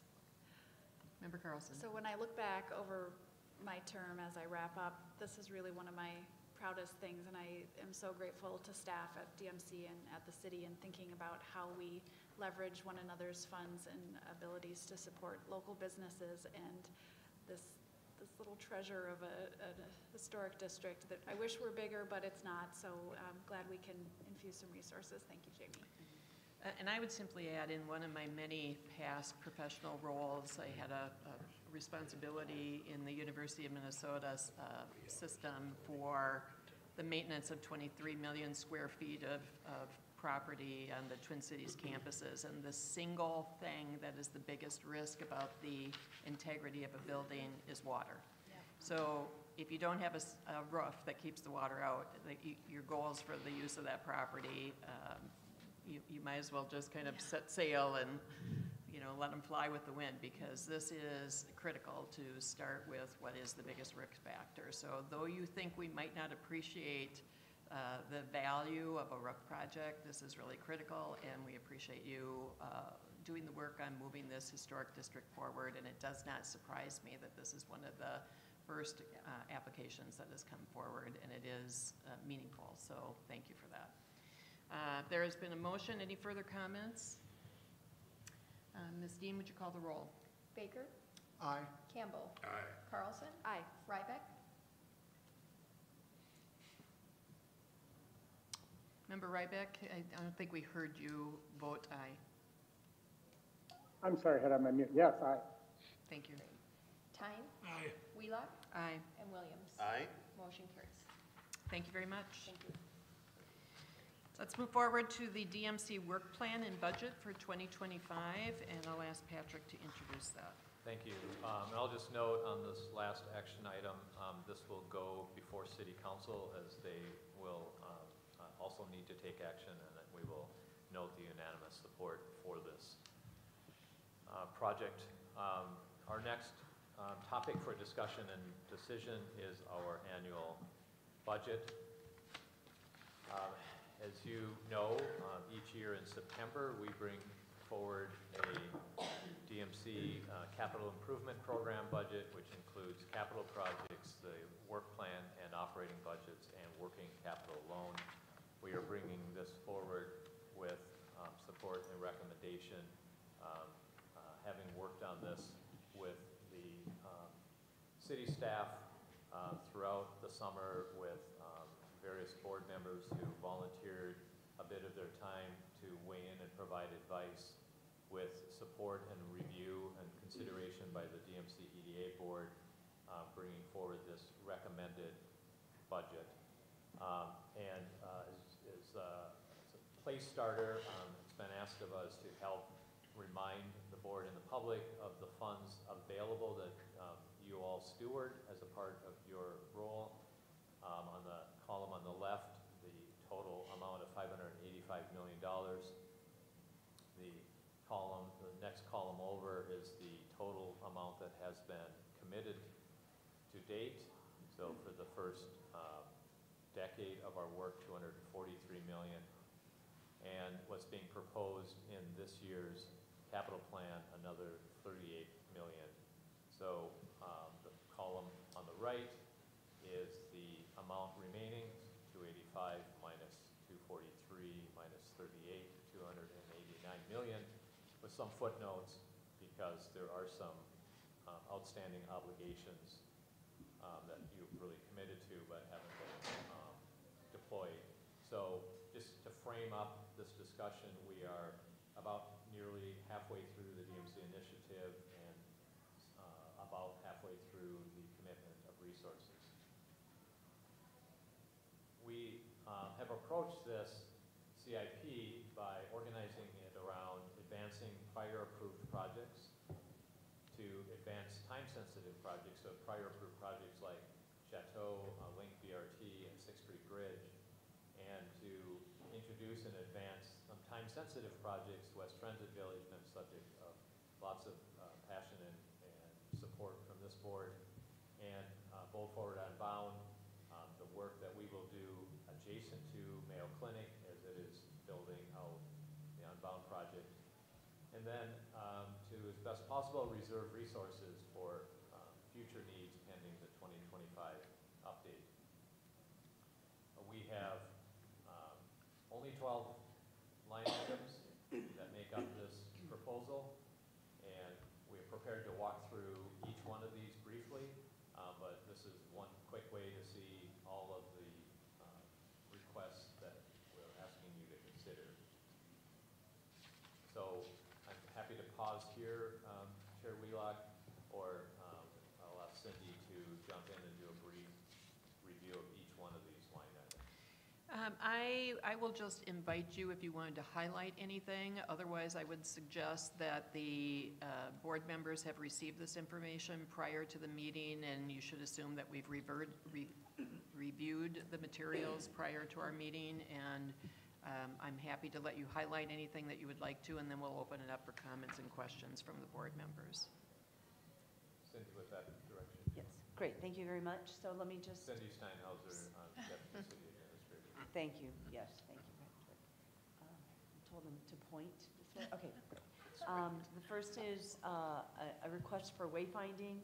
As we all know, there's going to be a number of disruptions to our downtown area DMC district over the next 5 years, and so this is really intended to be a line item to communicate how to help people navigate in and around the downtown area. That's not already contemplated in a construction project.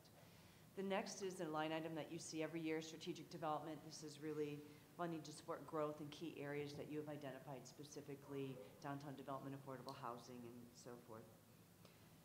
A request for Chateau Theater, a lot of discussion and direction that came from this board last year around some requirements related to future capital needs, and so we really think that there's a need to do a capital and operation planning assessment, and that's what these dollars are intended to do in order to help inform any potential future requests for the Chateau Theater. 6th Street connectivity, this is not new funding, this is just continuing what you've already committed as the $10 million local match for the 6th Street connectivity project. And I'll just interrupt here, Cindy, to say those were the easy ones. Mm-hmm. So now I'd like to introduce some of the more complicated requests. And so I think we should not feel a need to breeze through it. Thank you. I wasn't going to, but thank you. So, as Patrick indicated, we have before us a very exciting few years with the commitment of Mayo and their $5 billion investment for Unbound. It has led to a lot of conversation across our teams about how do we prepare and ready ourselves for this project to deliver on it and to come out of it not only with a really great healthcare for the world type facility, but that the community around it really embraces and lives up to that same level of community investment.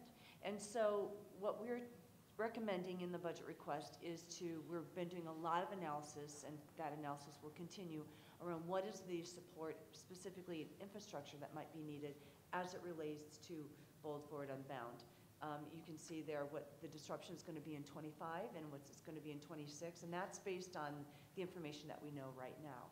And so what we've been doing is having a conversation, and so these dollars are to help advance, continue some planning design around what might come in terms of a future infrastructure ask, likely not only from this board but from Mayo and the city. There we go. So what this slide is meant to really convey is the analysis that we've been doing to date, and as I said, a lot more coming. Really trying to understand how we can create alignment with the area that is generally going to be disrupted between now and 2026. And so what you have here is a footprint that generally runs from Civic Center Drive south to 2nd Street Southwest, from 7th Avenue over to Broadway.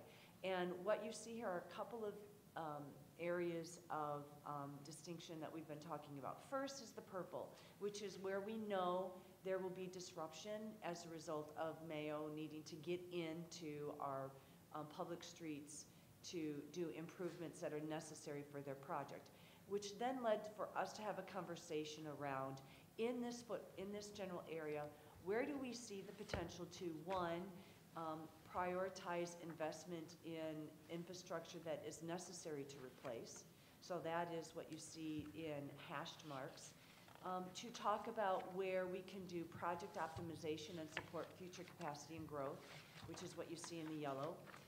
And then the third analysis that we continue to look at is, where does it present an opportunity for community enhancement, right? And so understanding that as the project evolves, as our community evolves, what are areas that become more important or a higher priority to make sure that there's an enhancement level there that is responsive to not only to all modes of transportation and pedestrians. And so that's the conversation and analytics that we're putting behind, and will continue through the next year. I'll pause there maybe if there's questions.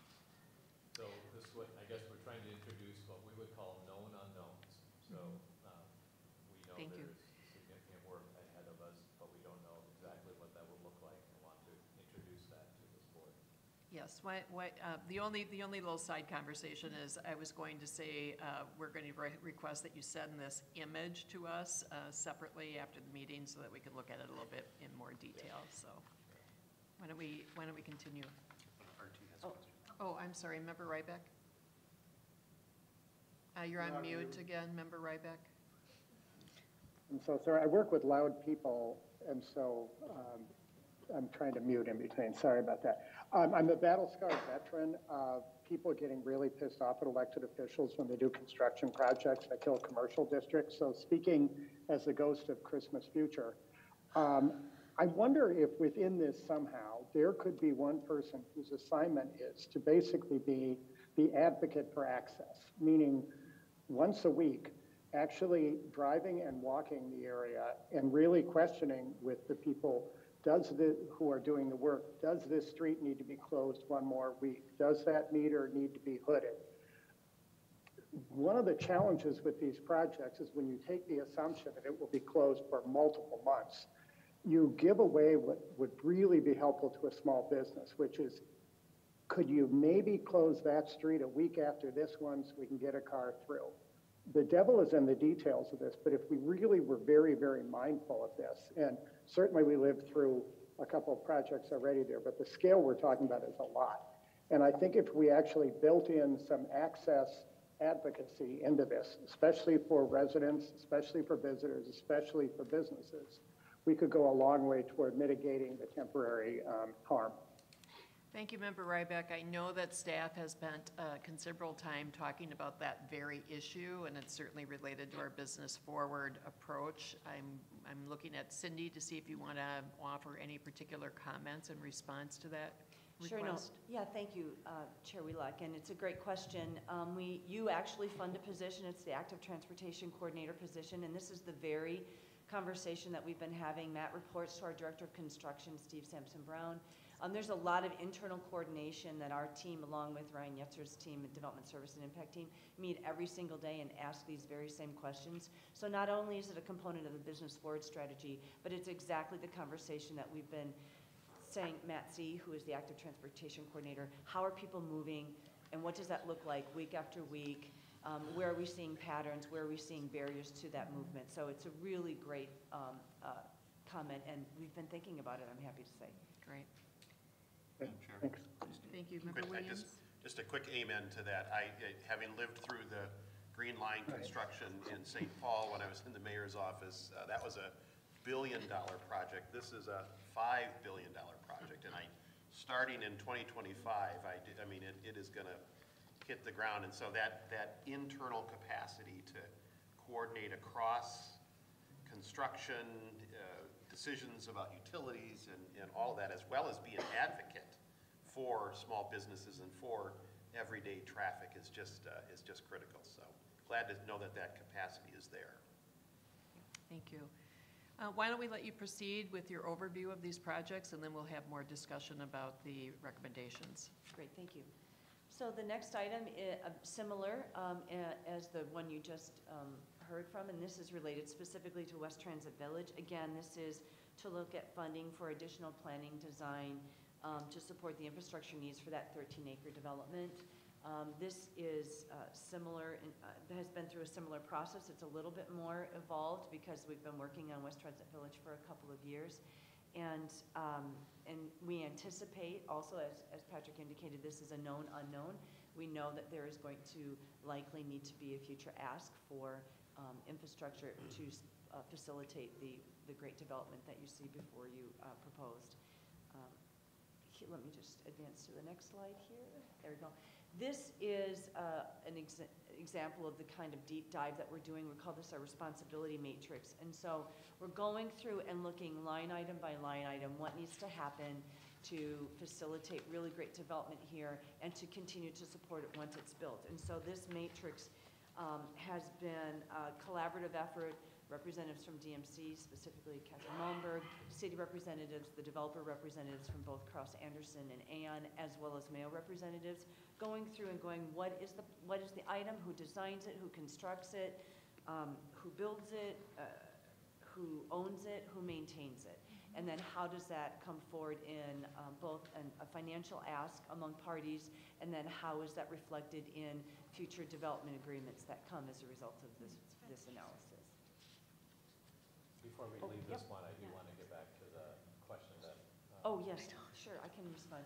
You want to respond?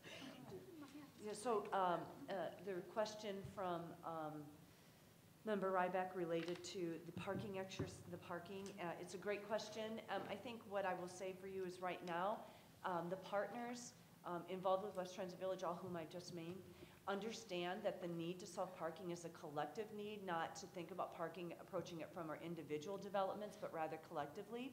And as we think about that, I can say that there's been a willingness to revisit the discussion around, is there a public component in some way, shape, or form in the Mayo constructed ramp? But what's really important is to understand the needs of the various stakeholders that on this site. So in the case of Mayo, it's what does that trip experience look like for their employee, right? They count from the time they leave the door to the time they're in their office. So what impact would it have on that experience for their employees intended to park there? What is the experience for the developer who needs close proximity of parking for their retail and commercial? And so that's the conversation that we're having as it relates to West Transit Village. And again, whatever we land on in terms of a recommendation would be reflected in a development agreement. The slide was intended to be unreadable to give you a sense of the level of granular detail, the granular detail of the work going on. Before we move on to the next item on this, just really want to impress upon you, these are really placeholder items in the budget. There's more work to be done.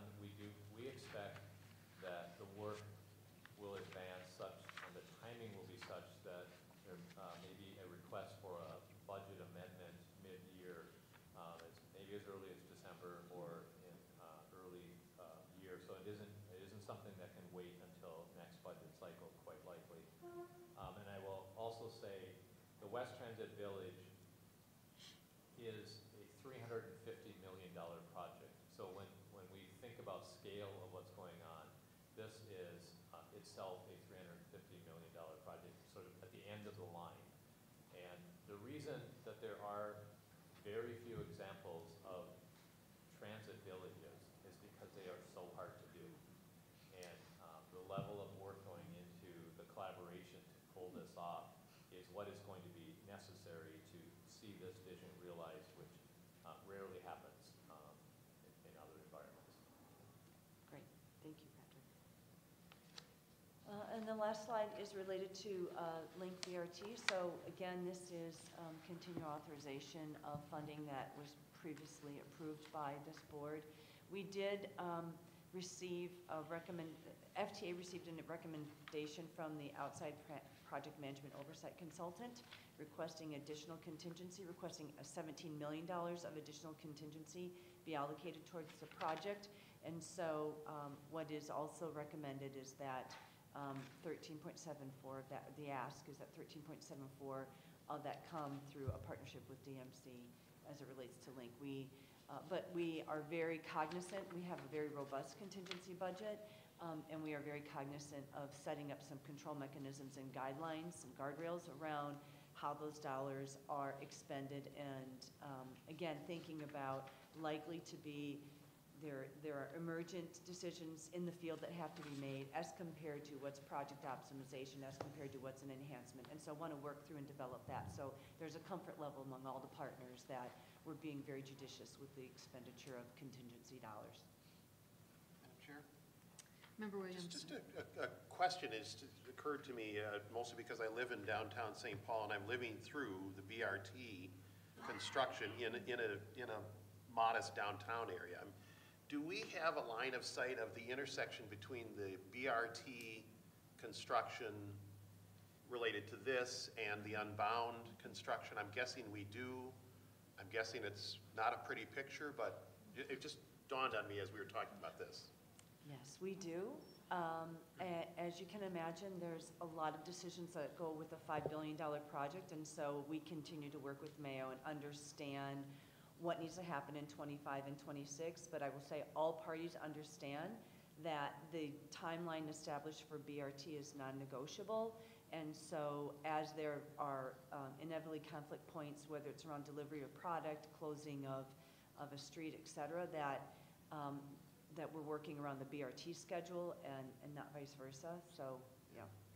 I just think, obviously, communication to the public is just going to be hugely important. Constant communication and reminders and heads-ups and cheers of, we're going to get through this. Yeah, enthusiasm, right, absolutely. So that is, we're analyzing what streets need to be closed when, what does that mean, and what's the impact to people traversing through downtown, what impact does that have to businesses, how are we being sensitive to that. We've brought on RAP strategies, again, that's a partnership, collaboration between City DMC and Mayo, in terms of understanding the business forward approach to that kind of disruption, the communication to the public, and not just communication around here's how you get from A to B, but how to still stay enthusiastic about this project and what it's going to mean at the end of the day. A free system that people can access so much along a nearly 3-mile route.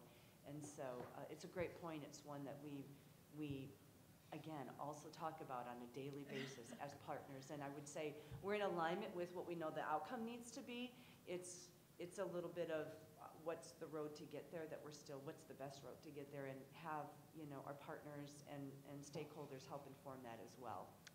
I think it is, it's a true statement that there is probably broad enthusiasm about the finished product and the outcome, but the disruption and the confusion and the dismay and pain of transition is always where the Achilles heel is. I think you've heard enough interest from the board members about this that Patrick, perhaps at a upcoming meeting, we can spend a little bit more time talking about what the plan is, not only for our benefit, but just to really socialize that in a public forum about what is anticipated and what preparations are occurring. So we can talk further about when that might be an appropriate agenda item for a board discussion. I'd like to second that, if I might, Madam Chair. I had an opportunity to attend a Mayo Development Dinner in the Twin Cities a couple weeks ago, where some of the medical staff actually talked about the programmatic aspects of this $5 billion investment. And it was very helpful for me to sort of get a feel of how the patient's going to interact with this huge new facility. And so I think if there is an opportunity to expose this board, and perhaps even the EDA board, Dr. Adley, about the programmatic changes that Mayo is envisioning as part of this. I'm sure Director Baker knows it in spades, but yeah, I think it would really be helpful for us to have a better understanding of that. It'll help us sell the project in conversation that we have with people all over. Thank you. I think you can expect that we will lean on all of you and your experiences when we say that Rochester has never gone through this amount of construction. It is also true that Minnesota has not gone through this amount of construction. Just to fully appreciate and understand this and how it will require all of the expertise already here in Rochester and your expertise who have been involved in so many big, complicated projects, and the staff that you might know, that you might connect us to, we would value, because we know lots of mistakes have been made elsewhere. We'd like to avoid those and make our own mistakes going forward, but we'd like to lean on you that who have been involved in the Green Line, the Target Field, the U.S. Bank Stadium, Allianz Field, all of the big complicated projects that have happened in the Twin Cities. Thank you. Any further? That's the capital. comments? I would like to walk through the operating should there be, if there's no more questions about that. Why don't we just pause and see if there's further discussion after the overview? Any other comments from members, questions? The only, excuse me, Member Carlson. Sure, just a quick note of support for thinking about how we optimize our infrastructure improvements while the construction of Unbound is going on. I think these are really important conversations for us to have, and what level of investment we're interested in. There's just a tremendous amount of opportunity to not only improve the underground infrastructure, but think about optimizing the corridors around the sites that Mayo is developing to really make this a successful endeavor. So I'm looking forward to those conversations in December. Yes. Okay. I will just say I got fired from my communications role when I referred to Discovery Walk as a sewer project. Oh, boy. Which is to remind us that that infrastructure that we experience as Discovery Walk really is the upgrading of the sewer and other infrastructure below ground. And that's the opportunity that Cindy is leading us through and socializing with this meeting, and will come forward in the future. I will add that I, from probably multiple roles that I've had, starting with my role at a municipal level, appreciate the value of analyzing the opportunity that this construction presents about updating utilities and infrastructure. The challenge for me with the information that you will provide back to us is thinking, relatively speaking, the necessity and the appropriate funding source for that work. And so how is that evaluated? Because there isn't a community in this state that doesn't have a challenge with aging infrastructure. And so how do we address that? How much of our available resources should be invested in that? And what's the tangible payoff to the goals that we have set for ourselves with this 20-year project? So thank you. And we do appreciate that these are both placeholders, and we will expect to revisit these when you have more information and a proposal that you want us to consider. All right, let's move on to the operating budget. So the way in which I want to organize this presentation, you have the details of our proposed operating budget, the alignment that we, the alignment we have with city staff. We organize, apologize for the slide that you set up on the screen as it does in the paper copy, but we organize our work around business development. You heard Mike describe that work. Project delivery, which is really delivering on these infrastructure projects with which Cindy leads in partnership with many other staff at the city, of course. Jamie from our staff leading the experience work, which is to ensure that all of our infrastructure projects lead with experience, outcome experience. Strategic development, we talked about that earlier, and then communications and engagement, which is going to be so important, and especially so as we enter this very complex period of time. From just a pie chart point of view, the resources we are requesting for the EDA operations, for the city project management staff fall into this distribution.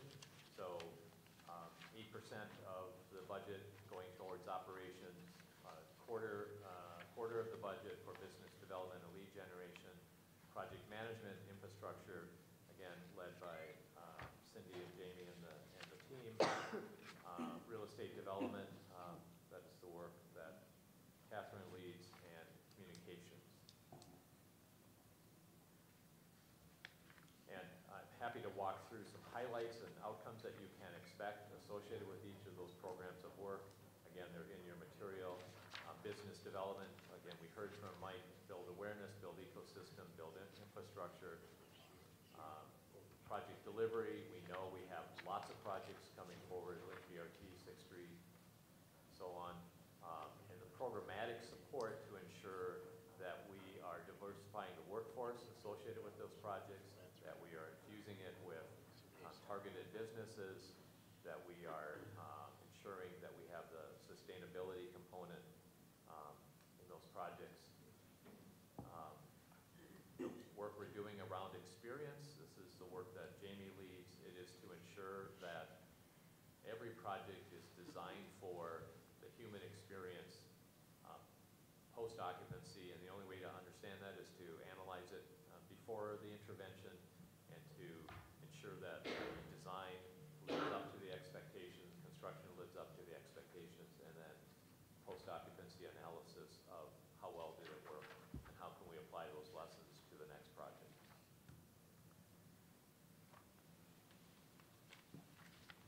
The work that Catherine leads, team members involved in sustainability and equity, trying to leverage all of the financing tools available, grading resources from DMC with other sources, state sources, federal sources, IRA funding,